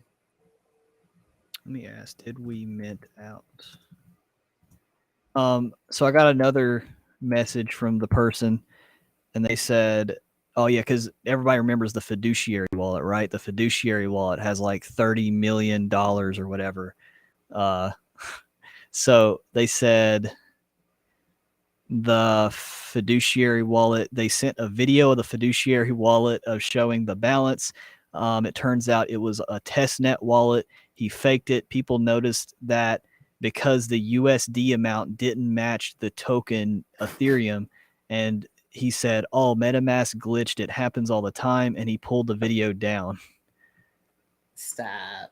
I've never had MetaMask glitch like that. Oh, man. What the hell? So this says if you invested 10,000 BUSD on the platform and never took any profits out, you will be refunded your original investment of 10,000 BUSD. If you invested 10,000 BUSD in the platform and have taken 4,000 out, you'll be refunded the balance amount of your original, which is 6,000 BUSD. If you invested 10,000 and have withdrawn 10,000 already or more, no refund will be issued to you. Original invested capital does not include the rewards you have compounded over the course of time. Also, it does not matter if your investment in Stablefund was in a single deposit. How and when will I be getting my refund? You don't have to do anything to get your refund. We are currently running that script at the back end, which will calculate the original invested capital for each wallet and refund the amount automatically back into the same wallet. It does not matter which wallet type you use to invest in Stablefund, Ledger, Stablefund Wallet, MetaMask, etc. The original wallet used to stake will be refunded. There are over 3 million transactions on the contract, so we expect the scripts to finish running by the 31st of October. Once the script is done, we will start issuing the refunds. Kindly allow us a 4 to 6 week time frame for everyone. Remember, we have to refund over 25,000 investors. And has Stablefund come to an end? As Michael has mentioned in many of his AMAs, Stablefund is here to stay. However, Stablefund runs and who we take on as investors will change. They'll be making version 2. Unlike the current platform, we won't accept anyone and everyone as investors. There'll be strict guidelines and possible interviews that potential investors will have to go through before allowing them as new investors onto the V2 platform. We'll learn from our experience and only bring in serious and valuable members as investors to our V2 platform. So, That's I don't know. God, I hope that they do refund everybody their initial because, my buddy Croc out there, 120. Yeah, dude, that's like my house, bro. Like the developer of Stable One Right. is literally still in the chat messaging too. So yeah, I see that. all of this is so confusing, bro. Like none of this makes sense. The only none of it makes sense. None of it makes sense. Yeah. Make it make sense. Can someone make it make sense? nope. No. Super unstable protocol. Absolutely, Tom. Thank you for coming on, bro. It's nice actually meeting you digitally. Tom's a good dude. I schedule private video calls with him just to like stay in the loop on all the stuff that's going on. He's in a lot of groups out here. He knows a lot about what's going on. It's amazing how much he knows. For sure. He's been around since like early DeFi scandals, like some stuff that like CoffeeZilla exposed back in the day. Like he was involved in investigations on some of that stuff. Like he's been out here, man. Yeah. He's funny though. He just doesn't. If it's not like kind of a DGen DeFi kind of play, he just doesn't seem as interested. It's funny after all these years. I guess he just likes the DGen stuff.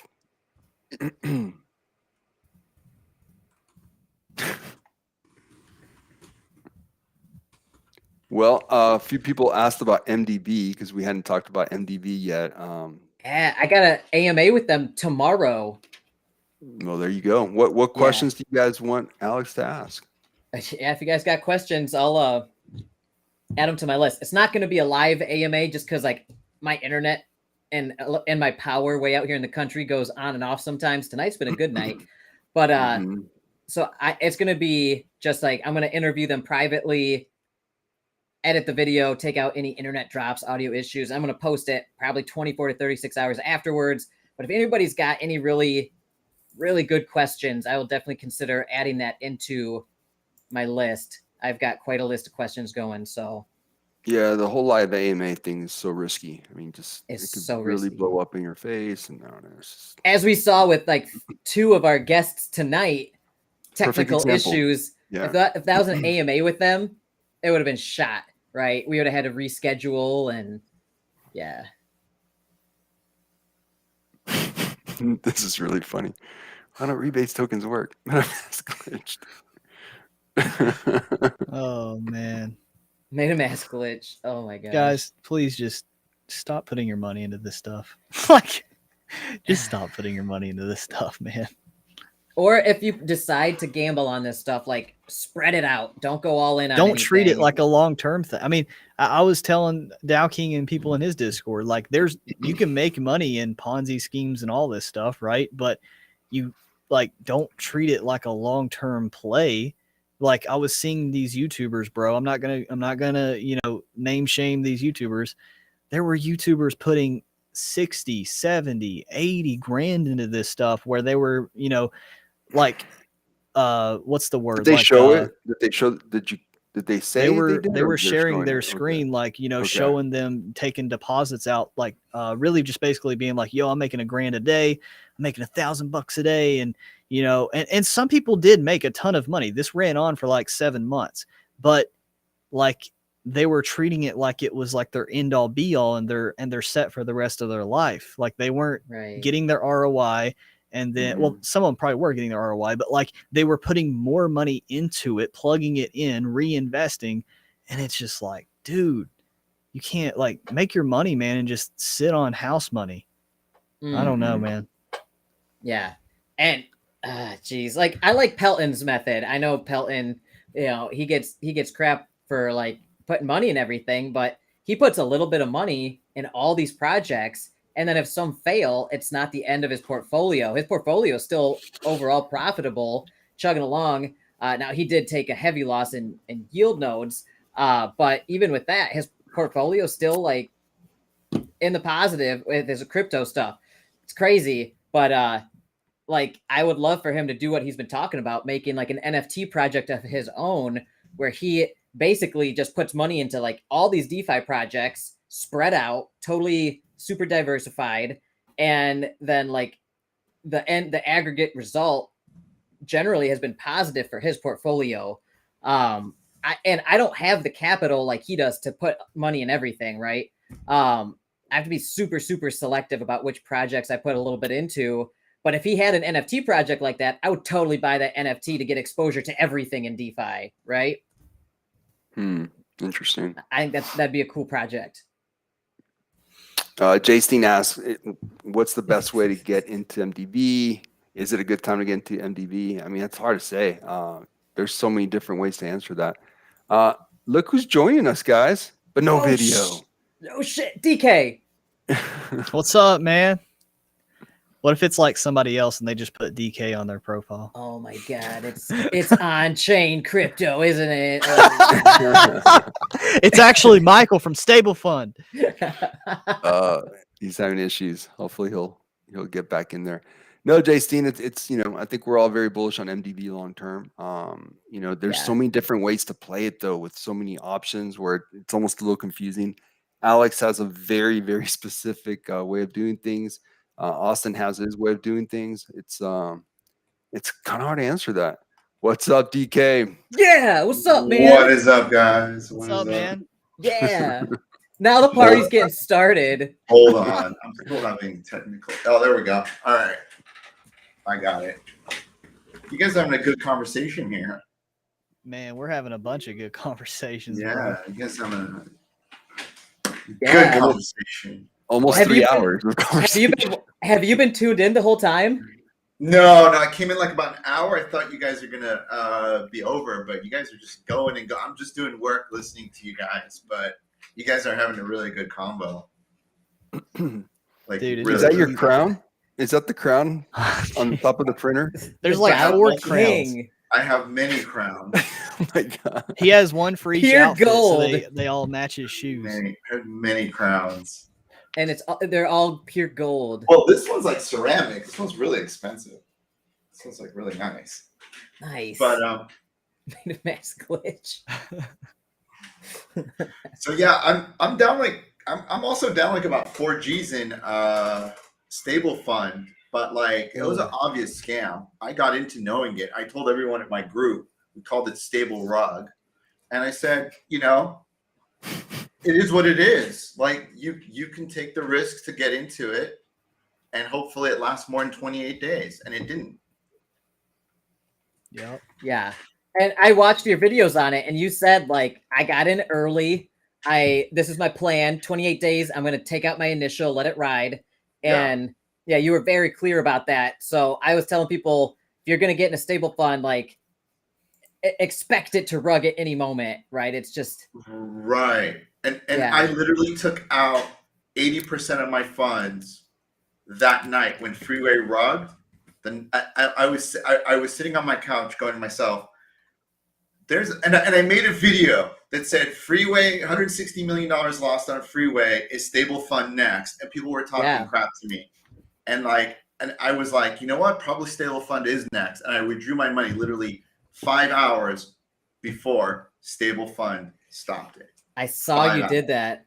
I saw you you're like, I just pulled my money out of stable fund, and then the next day stable fund was like, we're locking it all down. I'm like, what kind of luck is that? You've got insider information, don't you, Dow King? You know, when you're around this stuff long enough, stuff starts to add up, right? We're in this stuff, and it's like you start looking at it and you start going, you're putting the X and the Y together, and you're going, this isn't looking good. And I was watching the balance. Anything you're in, guys, always watch the treasury balance. The treasury balances tell a big story. Bro, what did I tell you in your Discord, dude? Yeah. What happened? I was doing TA on the on the contract balance. 40% as a joke, 40% as a joke, 60% being serious. Because it was like, you know, dipping, going back up, dipping, going, and it was like I was like, I think I gave it like 20 to 30 days left of survival, and they just said, nah, screw it, we're taking it before it gets to that point. I mean, what it sounds like is they're just making sure no one knows who they are so they can run with the bag. Yeah. Someone asked earlier, has anyone ever seen this Michael guy? Like, have they seen his face? No one's interesting. Seen him. So he doesn't do AMAs? He doesn't show his face on AMAs? Not his face, no. Interesting. And the person that's messaging me, they said that, and I didn't know this, they said that the Stable 1 had 5 versions. 5 versions before it moved to Stable Fund, and now we're going into either possible V2 or just a complete rug. Who knows? I don't know. I mean, honestly, guys, like they got close to what, $40 million between the BNB and BUSD, and they have complete control. There's what, 2-3 guys probably there.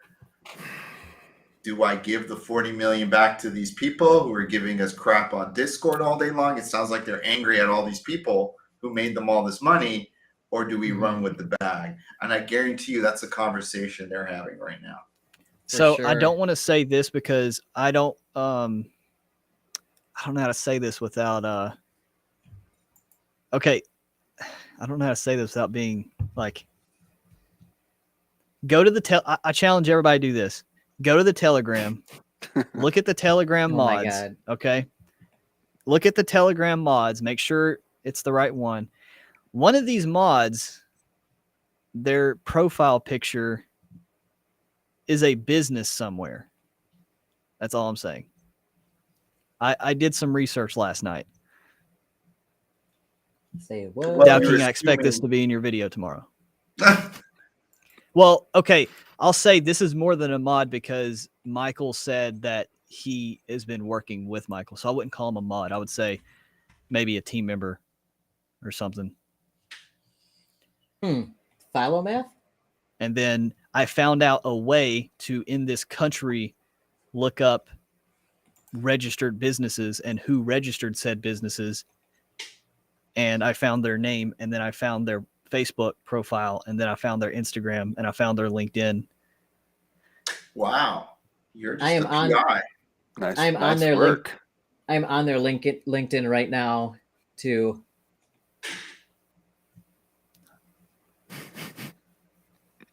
So Well, maybe that's enough for them not to run with the bag. You know how they could have run with the bag and they're not, because it shows me they're not thinking correctly. Is by telling everyone we're going to refund everyone only 80%, and then ran with the other 20%, which would have been like $8 million. Yeah, This- still a lot. this is. Oh, yeah, here this we is go. all super weird. I'm gonna put this in the private chat. Y'all can do with what you will. Oh my. This Oh, I can't see this the kind picture. of this kind of stuff freaks me out. By the way, you guys, like when there's this much money involved, like $40 million. Like I know places where they'll kill you for over $200. You know what I'm saying? Yeah, but to think that you're going to run away with $50 million and Yeah, that's all that starts teetering along. Like there's going to be some serious investigations. This isn't like a 500 grand rug pull or No. something. This is No. serious money. Now, I will just Yeah. say, don't even include the fiduciary wallet. That was complete bullshit. But, yeah, there was still about $40 million. I So- see what you've sent, Austin, and it's different. Look at the than, look at the profile picture and go from there. It is very easy. Yeah. Austin, did you send it to me too? I don't see anything. Yeah, I sent it to you. Oh, you're not in our others. No, I so sent we have it. I a- sent it to a- him privately. We have a chat Oh. just for me, Austin, and EAM for this show. Oh, okay. He sent it to me. I got it. Somebody, I'm not Okay, going to cool. say who, but somebody in the public chat confirmed it. That's all I'm saying. Hmm. So DK, with Freeway, with your video, you kind of touched on a few things that you didn't like about them when they were kind of betting you for a video, but you didn't really go into a few details. So, for example, did they kind of give you that whole spiel about how like where the math was just crazy, where people use your referral link, you know, for every 100K, you would basically get this huge amount. Did they kind of give those details to you as well? I didn't get that far with them because I don't do referral links. I don't either, but it So- was such a big part of their spiel that they just threw it on in the conversation Right. constantly. I just don't do referral links, but the biggest problem I had with them was the 43% was too low. So they were like, I think conversation I was having with them was like, why is this so low? And they were like, well, because it's sustainable. And I'm like, I don't know how much more sustainable this is just because it's 43%. Mhm. And then we went back and forth a couple times, and I just told the guy to F off because I was like, you want me to take on this risk as an investor for 43%. I can go, in my opinion, take on higher risk or I could not higher risk, a higher APY, but the same risk. That's how I view it. If you're going to be a project paying 43% and you have all these risks attached, I'd rather invest in a project that pays 500% with the same risks. Like it wasn't enough for me to get in. Like I'll take a tomb fork any day for 200 to 300% that I know the team and the people over a 46 or 43% over some possible 4x trading that platform that they do. That's my logic. And they didn't like that logic, but back then when they contacted me, tomb forks are paying hundreds of percent a day. My logic was sound. Fair enough. Dude, all right. Why is it that when these, like a lot of these projects that do questionable things, why are so many of them from France? What is happening? Like, what is that about? Whoa, Alex, come on, bro. France? Whoa. Stablefund is from India. No. Whoa. Let's Hey, not say it's this public publicly. information. It's all public on social media. So I'm not doxing anybody's private information. This is all on social media, dude. They're taking down their social media as we speak. They just took their Facebook page down.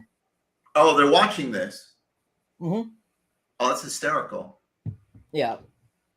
Well, they're Bro, how's definitely it going to feel run to with the be bag now. The lowest scum of the world, and then you're probably going to go to jail.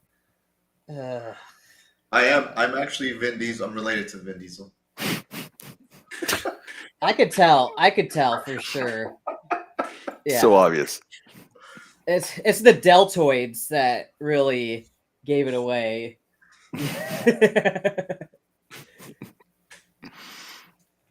Oh my god, are we gonna get murdered? Like, what's happening right now? Like,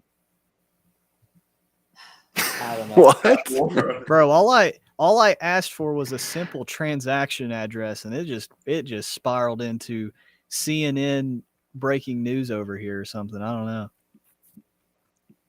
This is crazy right now, dude. Austin gonna get Crocs $120,000 back. You should get a commission on that, bro.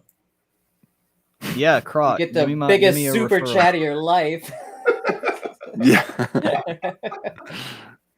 You know what? That's actually a great idea. Everyone pool how much money they're supposed to get back and put 10% for whoever helps get it. That's a great idea.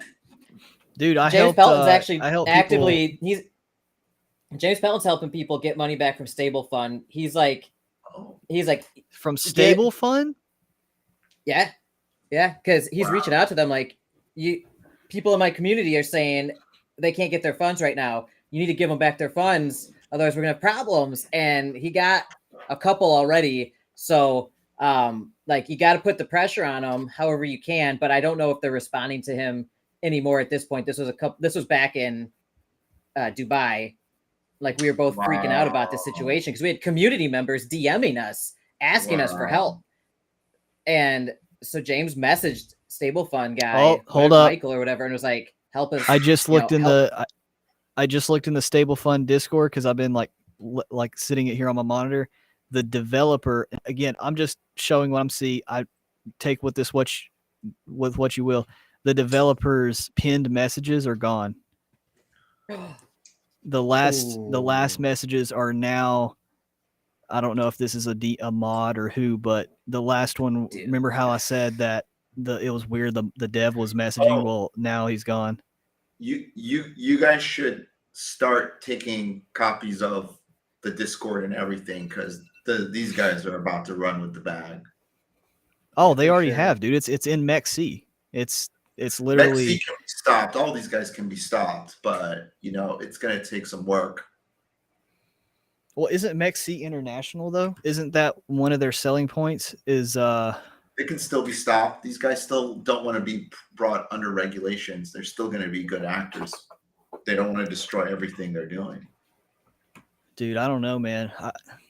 Because MEXC and BitGet and all these other ones, if you don't KYC, I mean, let's think about this, right? If you don't KYC and you can withdraw 20 Bitcoin a day, KYC free.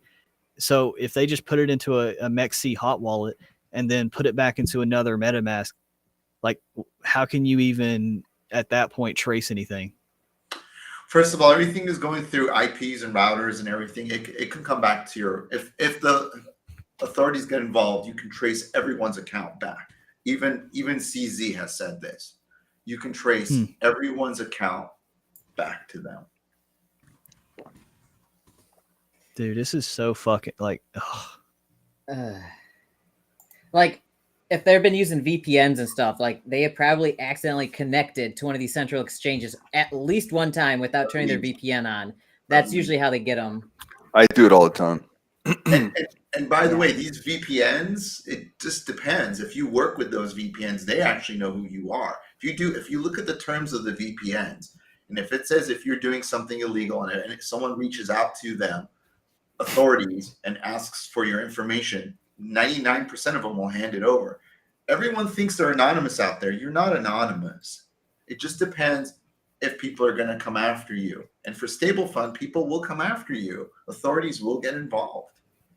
All right, we're doing another shilling breaking news here because Dow King still wants to get in here. We got 6 NFTs left now. So well, I can't get any. What's the point?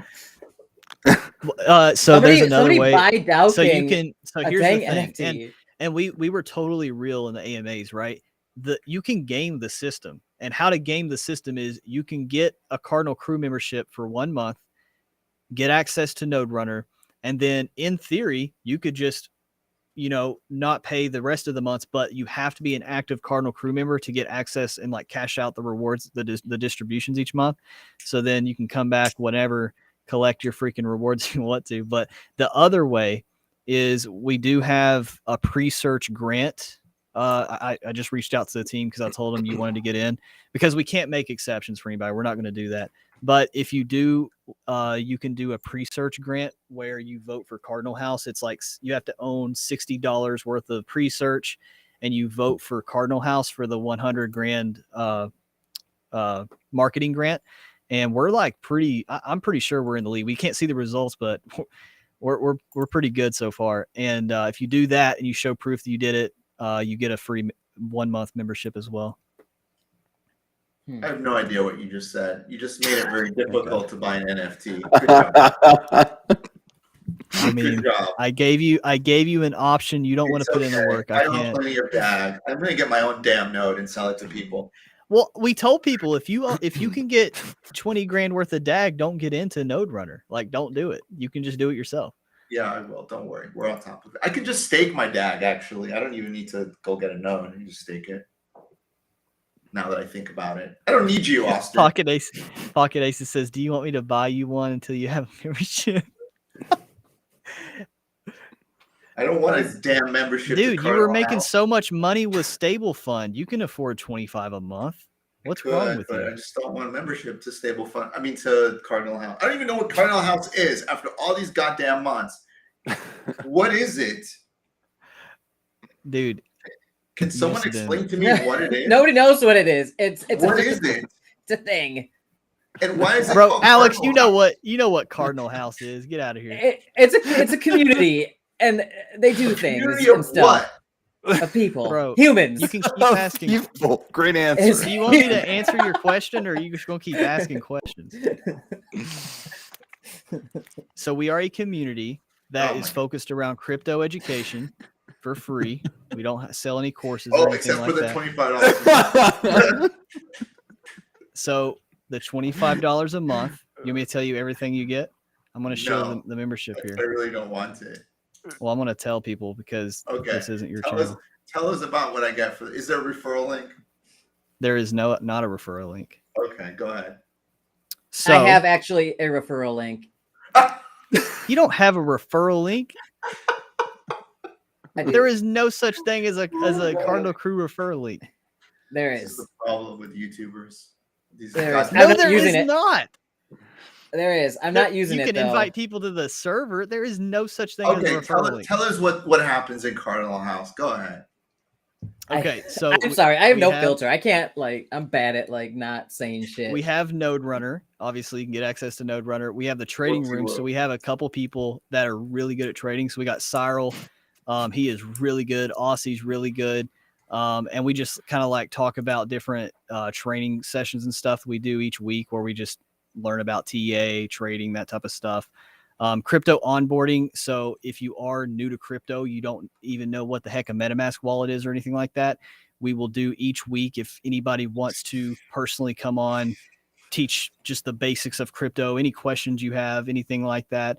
Alpha daily announcements. So this is kind of like I compare it to Morning Brew. That's a pretty good thing I use where it asks you each what category that you want to get daily news on, right? So we put together all kinds of stuff we find out through the markets, through the news, the macro, what's going on, any alpha we hear from any of these projects that gets put in every single day. It's announced. Chris actually does that. Whitelisting guild. So if there is any way that we get whitelists, we distribute them to the Cardinal House that wants to. We do educational workshops. We talk about real estate, talk about trading, obviously. Last one we did was we explained what liquidity pools was and showed how that all works out. So it's really focused around a lot of education and helping people out. Then we do project research reports. So we actually have someone contracted out and they do really good stuff where each, I think, week we have the community vote on which projects you want. Yeah, Morning Brew is dope. It's really good.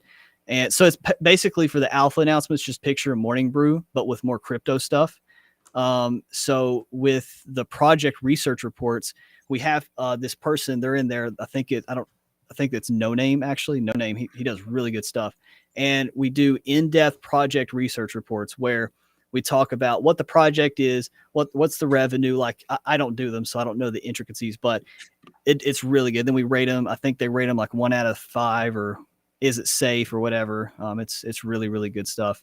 And then post AMA calls. So anytime we have a AMA in the Cardinal House chat, we hop in the crew chat afterwards, kind of talk about it. So that way we don't have the founder in there and we just be real. Obviously I post my YouTube videos in there at early access. So the people in Cardinal crew, they get like the early access to the videos. We do giveaways. So obviously that's just a gimme. And then that's it for now. I like the guys in there, by the way. I like the whole team. They're super, super nice, cool, go-getting dudes. It's a good group. By the way, Austin, what you sent me about Stablefund team guy, I am balls deep in research on. I stayed up until like midnight finding all this stuff out, bro. I just saved like dozens of screenshots of all this stuff. Like, I know exactly where they are. Where are they? Paris, fuck. Oh, shit. Paris. Excuse me. Paris. Okay, good. Now you know. Yeah.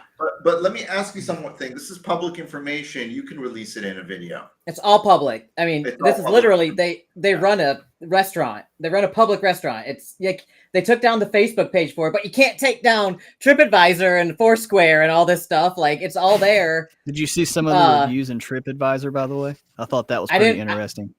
I didn't read them. I was just screenshotting all the pictures. They were saying how the owners and like was like racist. Extremely racist, and yep. But one of the guys is Indian, no? Michael's Indian. Bro, this whole stuff is no. The thing I sent you, that's not Michael. That's the co-team. That's the co-partner. Okay, so the co-partner hates Michael in a racist way, possibly, but Michael probably doesn't know.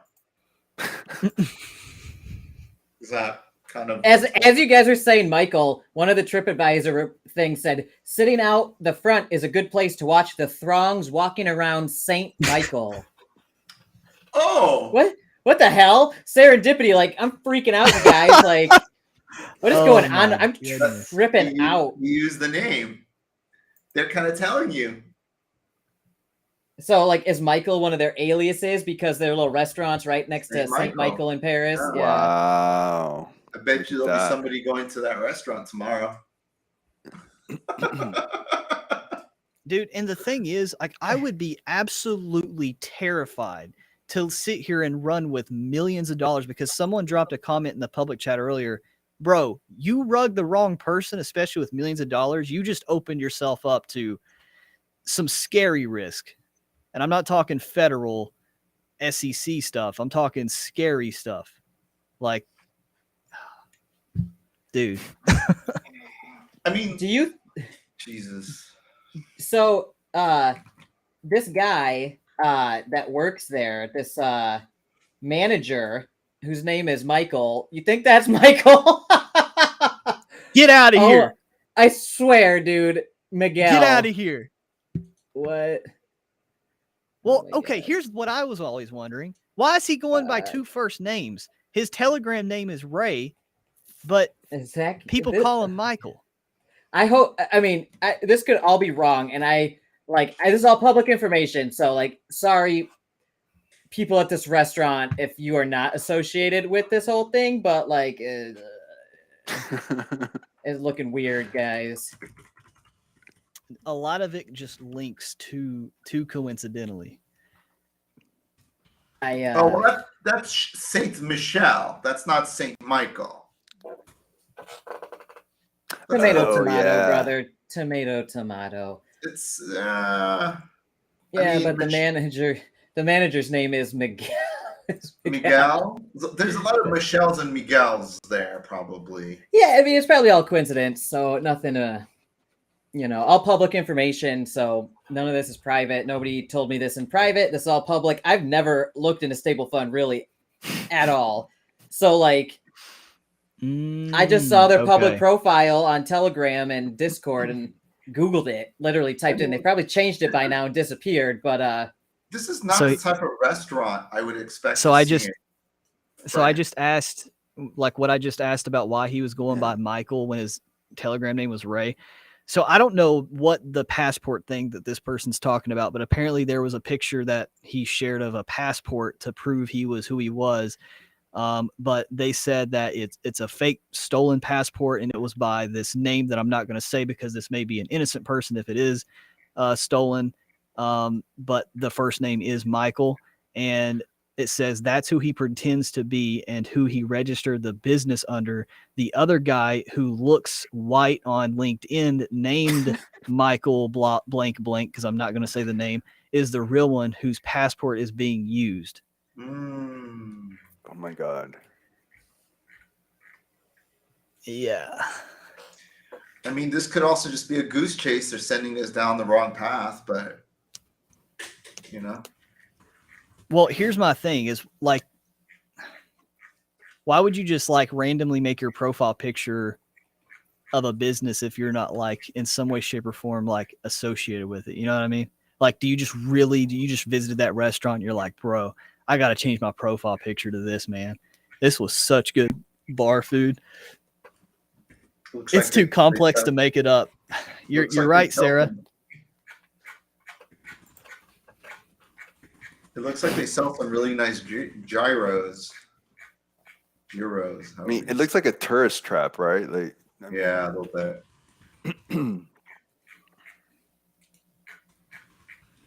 I mean, it looks like a bar that would be somewhere in like the Midwest, not in Paris, across from like, you know, the name. Notre Dame. Like, it's just bizarre to me.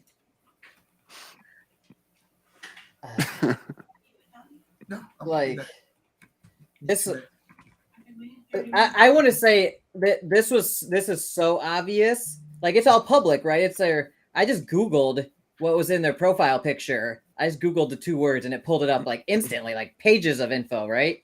So it's like this all public information. They couldn't be trying to hide it if they're using it in their profile pictures, right? Like, they're public figures. They're so they if they ran with the bag at this point, it would be insane, right? Well, Like they're public figures, like they're doxed. They dox themselves fully. Well, this is a they- message for Stablefund guys. Like, it's not going to be worth running with the bag because the rest of your life, you're going to be looking over your shoulder, whether you're going to get arrested, someone's going to come after you. It's just not worth it. I just got a picture of the passport here. Bro, this just gets better and better. So hold on, I'm reading it sideways. Okay, so they said Michael, in quotations, posted a photo of his passport to prove us all that he's real. It is a stolen passport. Hang on, I'll show you whose passport it really is, and that's what they just sent me.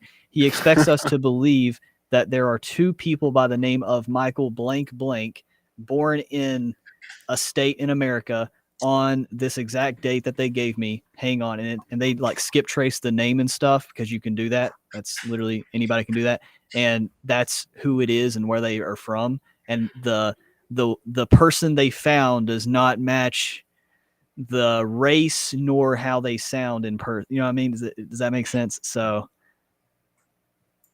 yeah. Wait a minute. Were they used the KYC service? Did they use a KYC service? No. Because someone's saying they were KYC. Yeah. No. Hold on, I'm reading. So this already contradicts what he said, though. He literally was telling people in AMAs, like the one I heard from James Pelton, he was saying he was from India, but this passport literally says United States of America, blah, blah, blah. Like, none of this makes sense. Why would anybody believe this passport's actually him? I mean, you can have dual citizenship, I guess. I have dual citizenship, U.S. and Mexico. But What? you should see the face. You need to see the pic. Oh, Bro, gotcha. None of this. And they have an app on the Google store. Yeah, Croc, you gotta Like Wow. you gotta. Carl, So you don't need KYC for Apple on the Google Store.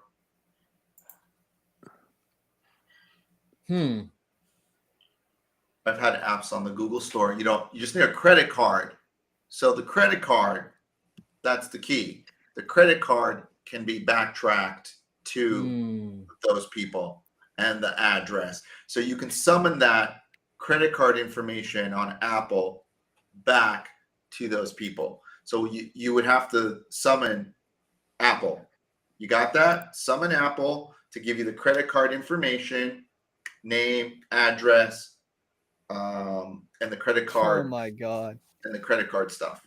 So here, let me turn my camera back on. So here, remember earlier I was talking about the fake taxi cab advertisement he was saying Stablefund got. So this is the mock-up that they're sending me. This is the alleged mock-up of the taxi cabs and that the fake ad agency did for Stablefund. I've never seen none of this. This is all new to me. I'm not going to share my Telegram because I'll have to share who it is. So it's literally just a stock photo with Stablefund edited on top of it. And yeah. The Nice. camera stocks, people are saying, bro. It's like The camera. Yeah.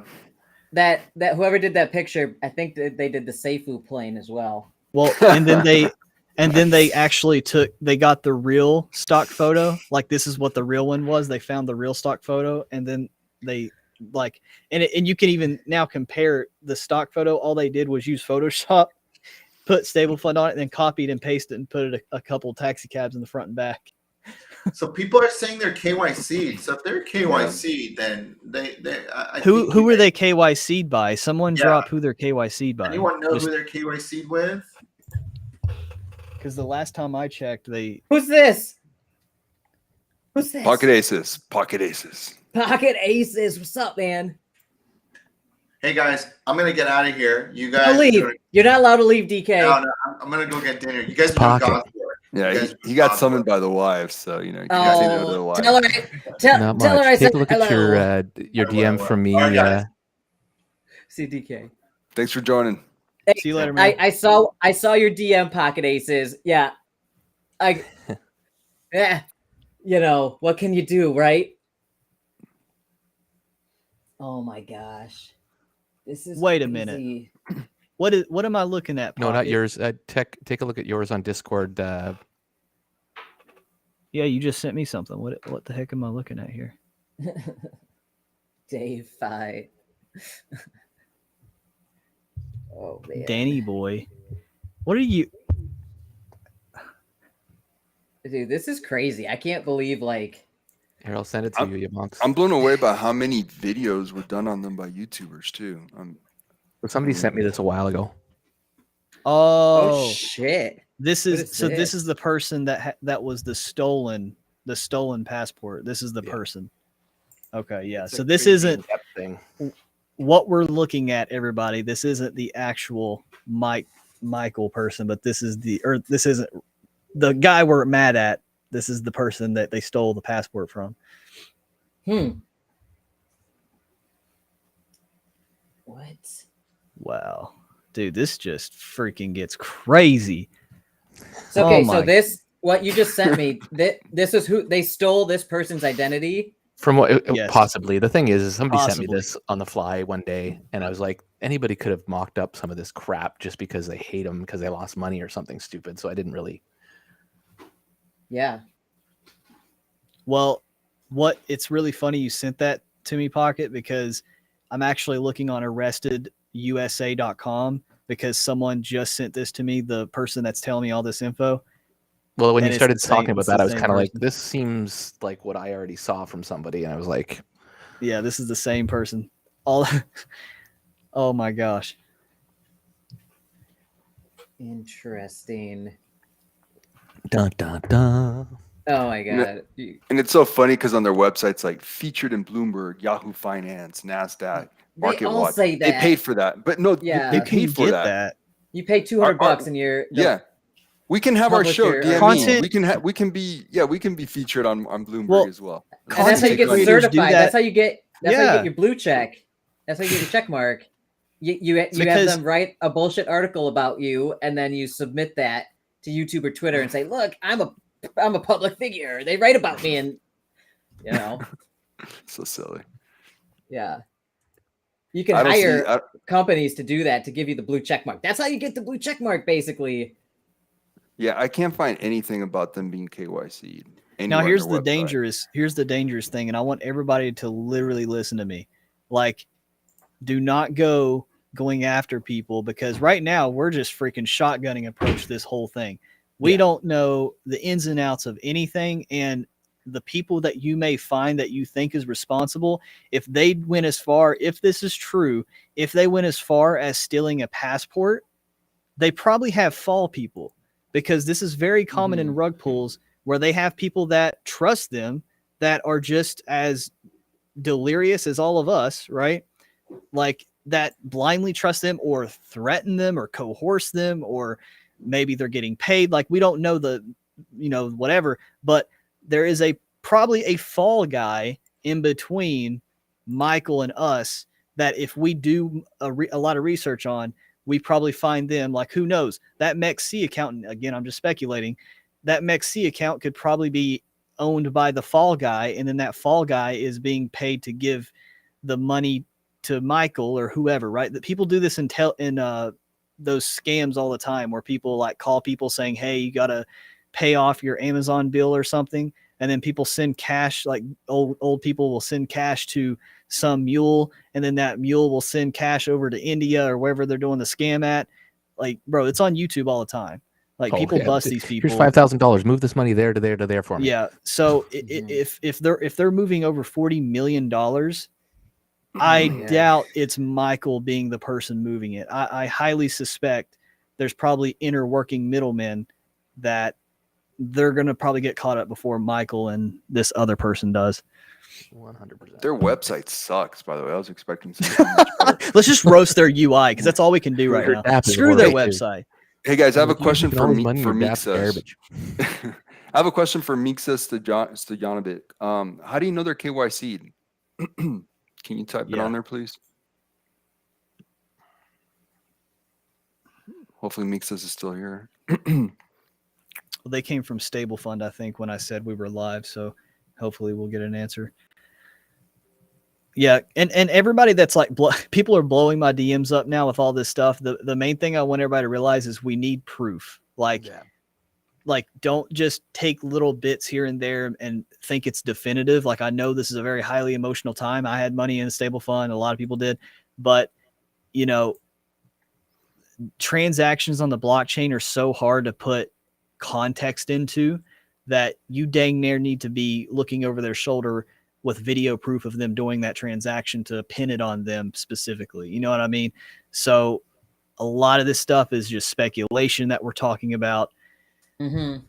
It's very hard, but it is weird, and there probably is nefarious intent here. None of this, if this was a legit company, none of this would even be happening, right?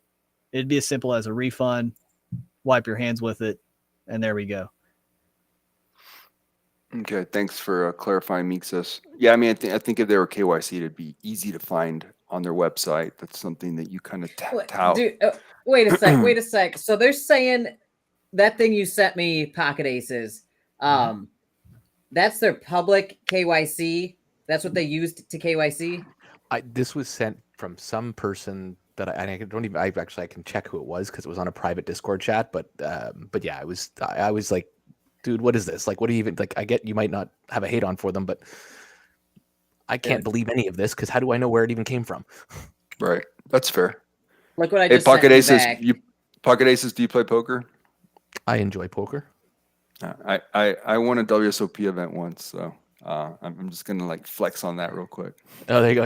Yeah. The name obviously, but yeah, I played it all my life. I like it, but the name just sort of stuck in gaming and all that stuff. I just get called Pocket or whatever. So that's a great name, Pocket Aces. Not the best hand, but almost.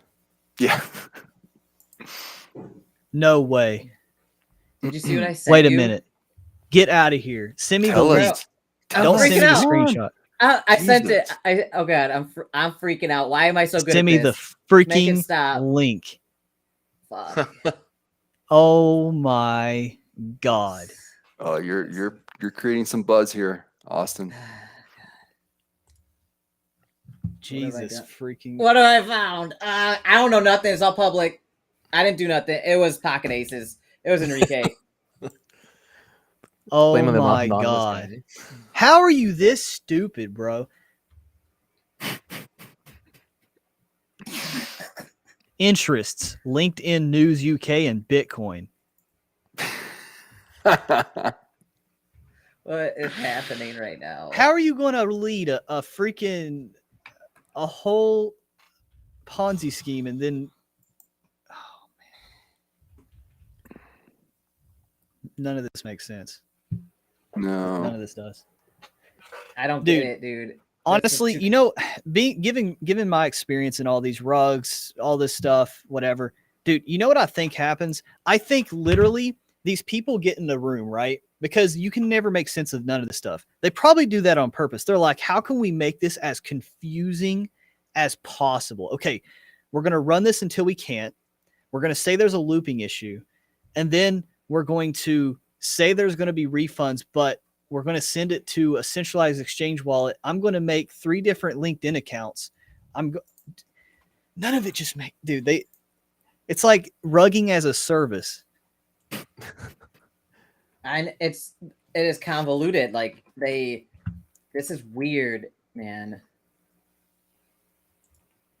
You Like- guys are amazing how quickly you found all this out.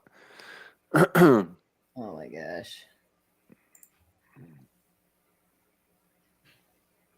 And I don't think we're the first ones at all, right? Like I'm looking back at some of the YouTube videos exposing all this already too. We're late to the game.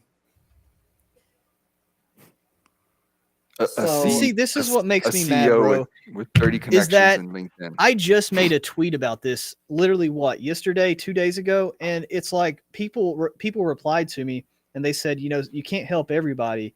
Like some people are just going to have to, but like, I don't care. I don't care if I piss people off if it's the truth.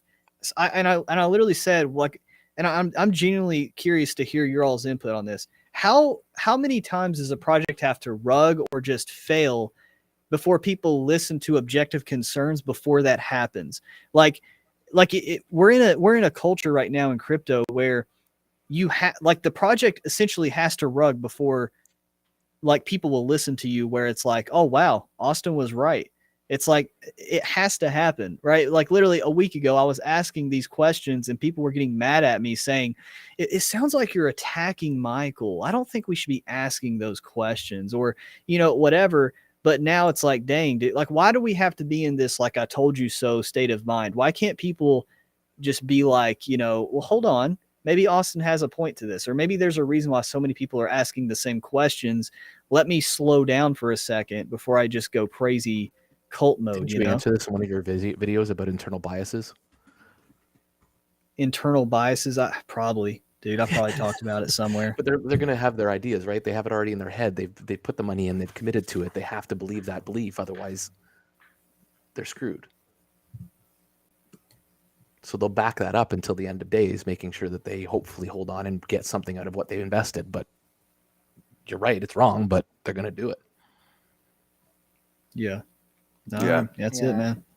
No, and that works in anything. It works in trading. Like that's why if you see someone that's bearish and someone that's bullish and they look at the same chart, the bear is going to come up with a reason why it's bearish and the bull's going to come with a reason why it's bullish. You can make anything be whatever you want it to be if your mind's strong enough.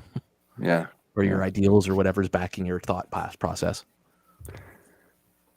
What I'm shocked is that's a YouTuber that did a review on them back in July. In his video description, put all that stuff on there: the address, the who the company is linked to, all that stuff, the guy's name, everything that I sent you guys. I got it from a YouTube video. That's amazing. Yeah. All right, so I have a fun little fact. I made this Discord kind of like a joke. It's called Venting as a Service. So it's literally just a place where if people want to, where did you get that live market price display from? I don't know what you're talking about, Austin. Glance LED. they make really good stuff. If you literally look them up on Twitter, it's Glance LED. I don't think any other people have. Look them up. It's really good. It's like, I think this It's was really cool. $150 per panel. But so what was I saying? I completely lost my train of thought. What was I saying, bro? I'm like losing my. So I made this Discord called Venting as a Service.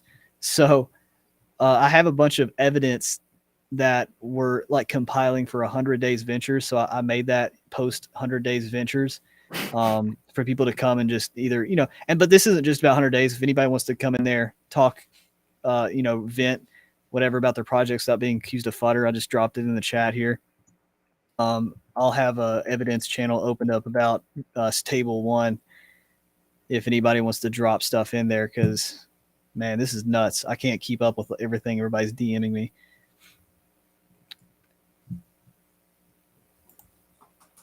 Oh man. Yeah, I'm getting blown up too right now. This is nuts. What have we on evidence? Oh my god.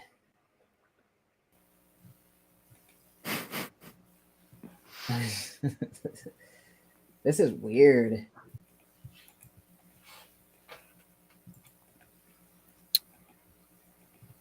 I know the audience is probably watching this like, what are you looking at? Well, that's And- why I made a little channel here for VAAS. I was like, What stuff here. what's VAAS? Vent as a Venting service. as a service. Did you not get that already? Are you listening, sir? No, I'm You're freaking too out deep right into now, the you guys. into the rabbit hole, aren't you? Yeah, this is too much. I drank too much coffee for this.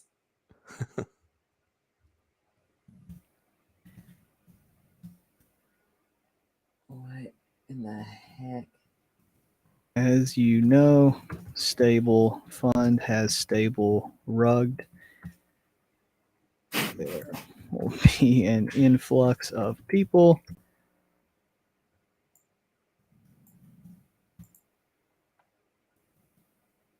If you find any evidence, please drop it in Stablefund evidence. I've been watching the Discord, haven't seen anything, but I guess it finally got hit Discord because somebody just made a comment saying that it's all over. And they're saying, calm down, people. Guys, please abide by the rules. We're still bullish. Come on. Stop being What? fudders. In the hell? That stop fudding, guys. Guys, and just full, like, I put money in there too. Like, I'm literally at a loss, but I am not going to, like, put my integrity aside just to pump up my own bag. Like, they're freaking stupid, bro. It was a Ponzi. Like, I put risk money because I knew it was a Ponzi. I said it from the beginning when I was in Dow King's Discord. I was like, dude, this is I'm literally just putting, play money, test money in there. That's what it is, just to see if it works out. And, we've seen how that worked. Oh my god. What are you finding? Or is it in the chat? I think it's what Yabonks probably just sent to you. Yeah. Not me.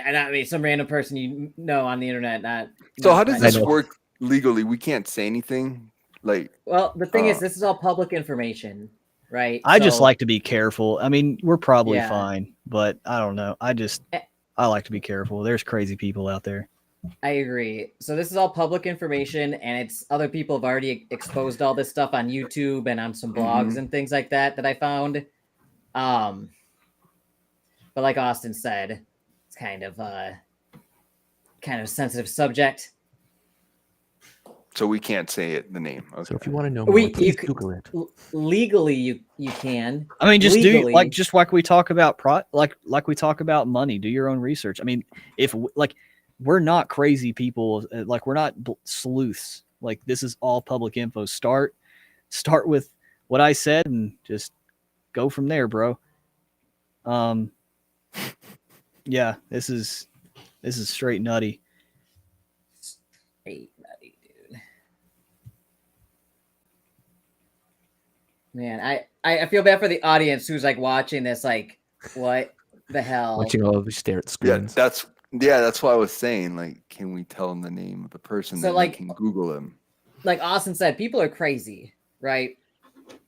Like, I don't want to have to go out in a blaze of glory, you know, in a shootout or Okay. something on my farm, right? Like, I'm ready 'cause to, then it's- though. Because then And- it says he might be an actor, so that makes you wonder they just grab some actor's name, and it's like, I don't yeah, know. right. So I Literally, just the got dude's an sent the actor. link. What the hell's that about? That's what I'm thinking. Like, oh my god, Like, did they hire an actor, like, legit to be the fall guy? maybe. Mixed taxi ads. An actor with an extensive criminal history? Like, what the hell? That's a really bad fall guy, bro. Or is it the perfect fall guy? It's actually kind of genius. Actor fall. Fall guy, dude. Fall guy is a service. Oh my gosh, fall guy as a service. That's a high risk investment right there, my friend. Yes, That's probably I as do. high. Sir. That's probably higher risk than. See, that's how I feel. What Sarah said. Yeah, me too. It's- Actor I don't know what the hell? Guys, literally, like I think all of us here would love to say it, but like I mean, y'all can do what you want. I just try to be as safe as I can, given how crazy and unregulated this space is. And I'm gonna Alright. tell you, and it's like, I don't care how much money someone like that's the worst possible thing in the world, but I don't think anyone's life should be at risk or family members of said bad people to be at risk or anything like that. I would rather have the judicial system take care of it and then they pay the consequences that way. And let's think about it as an investment, right?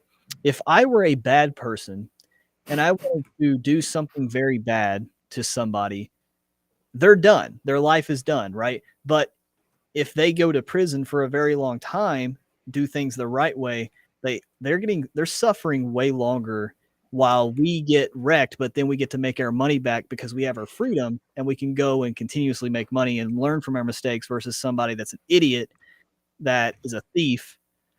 They have to live with that for the rest of their lives. You know what I mean? So let's think of it long term. let's I not. think that's fair. Yeah, dude. I don't know. It's just so much stuff happens. Like that one big YouTuber that supposedly has all these followers. I think they're probably all like bots or whatever. That conned MDB and Mina. Remember that, Oh, guys? what was her name? Jenna or something? Justin, Justina or like. Justin's or something. I don't know. And then it's like, but look, it's like nothing ever happened. I look back at her stuff like 2 weeks later, and she's tweeting like nothing. She was at a freaking Bitcoin conference. No, That's what pissed me off. She was And tweeting from a Bitcoin conference. she's just blocking whoever's bringing up the MDB thing. She's like, no, block, no response. Just like, people are bold out here, man. And like, I don't get it.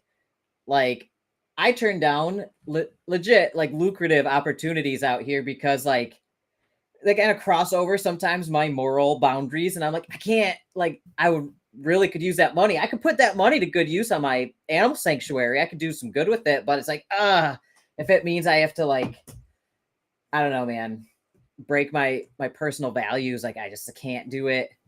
And that's why I set up like hard rules, right? Like I'm like kind of crazy about projects wanting videos for me. I'm like, all right, have the founder video chat with me. I'm not in the KYC business. I don't want to be. I don't want to dox anybody because like if you dox somebody's private information that's not public yet, yeah, you can face legal issues. Right now, what we're doing is like this is so public. It's absurd, actually, how easy it is. Like, I wish I could say I'm a super sleuth. I Googled like 2 words and it's just like, Bro, but rugs all that the- had like 100 grand are way more covert than this. That's what's Yeah. blowing my mind. like that grizzly bear finance, not the grizzly fi that you guys are thinking of. but Right. You remember Yeah. that tomb fork? Yeah. That was so crazy how intricate that whole thing was. Freaking Right? sending messages on the blockchain. I learned something from that rug. I didn't know you could even do that. Good point. Good point. Can't argue with that, Austin. Austin, do you want to share your venting as a service Discord? Meeksus just asked a question. Go Can you check share so out I can Google it? venting as a service, where people are venting about this in real time. Yeah, Right? so I dropped it in the chat, but you can here. I'll drop it again. God, how I'll many put it- LinkedIns does this guy have? Bro, Right? literally, What is they were is farming that about? LinkedIn's.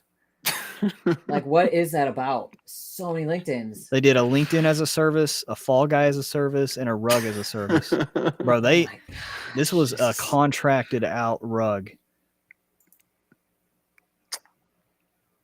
Interesting.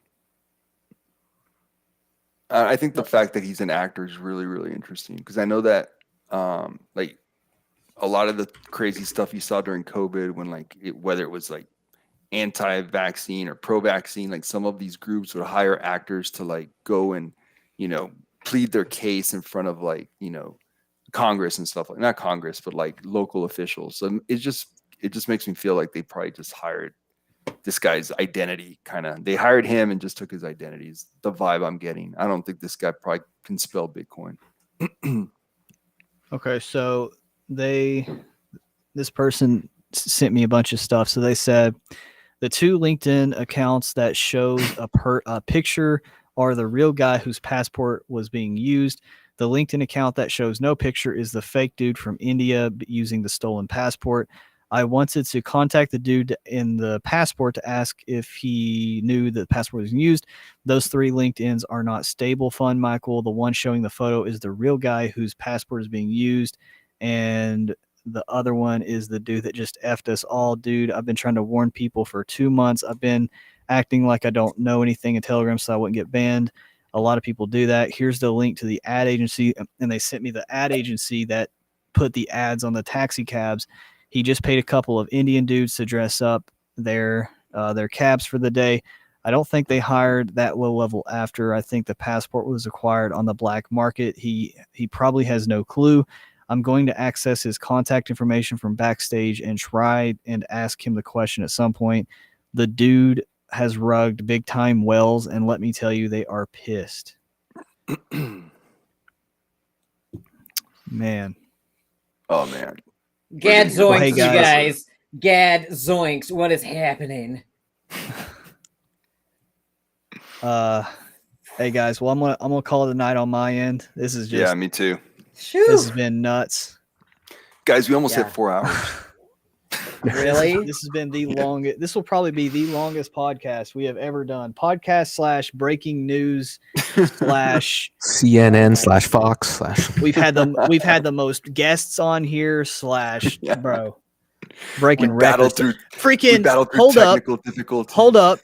As we leave here, boom, Node Runner. We have 3 NFTs left. We have 3 NFTs left, bro. I I honestly might have to go buy 3 more.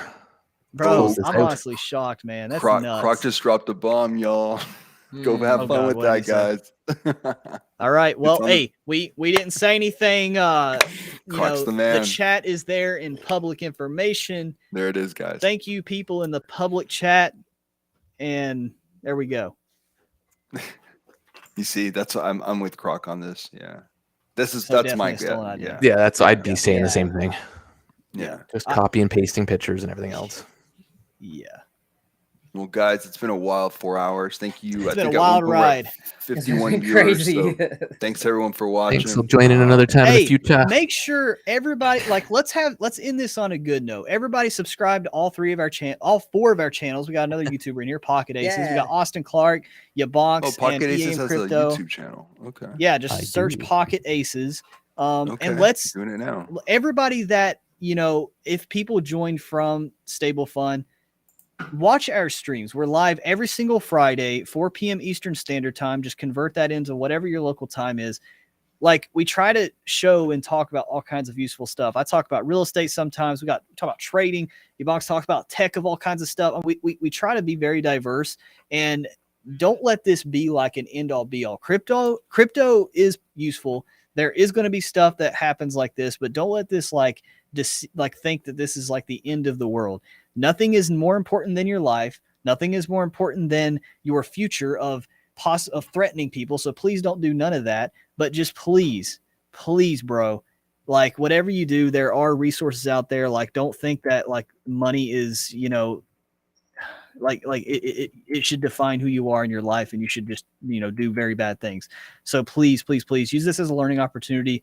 Subscribe to all of our stuff if you would like to really have good information. We're not shilling bull crap. And please, one last thing, I'm sorry, I'm just on a freaking roll today. If you see these YouTubers, okay, because they're not content creators, I'm not calling them content creators, these YouTubers, okay, if you see these people, they keep posting this bull crap like Stablefund, like all this stuff, and showing they're putting tons of money into it, talking about how this is going to provide them financial freedom.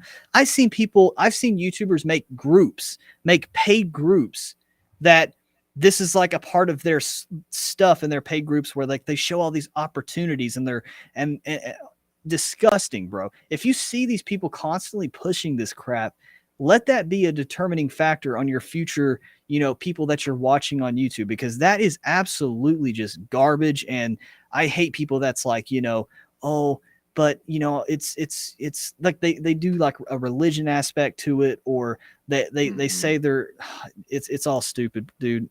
It's all bull crap.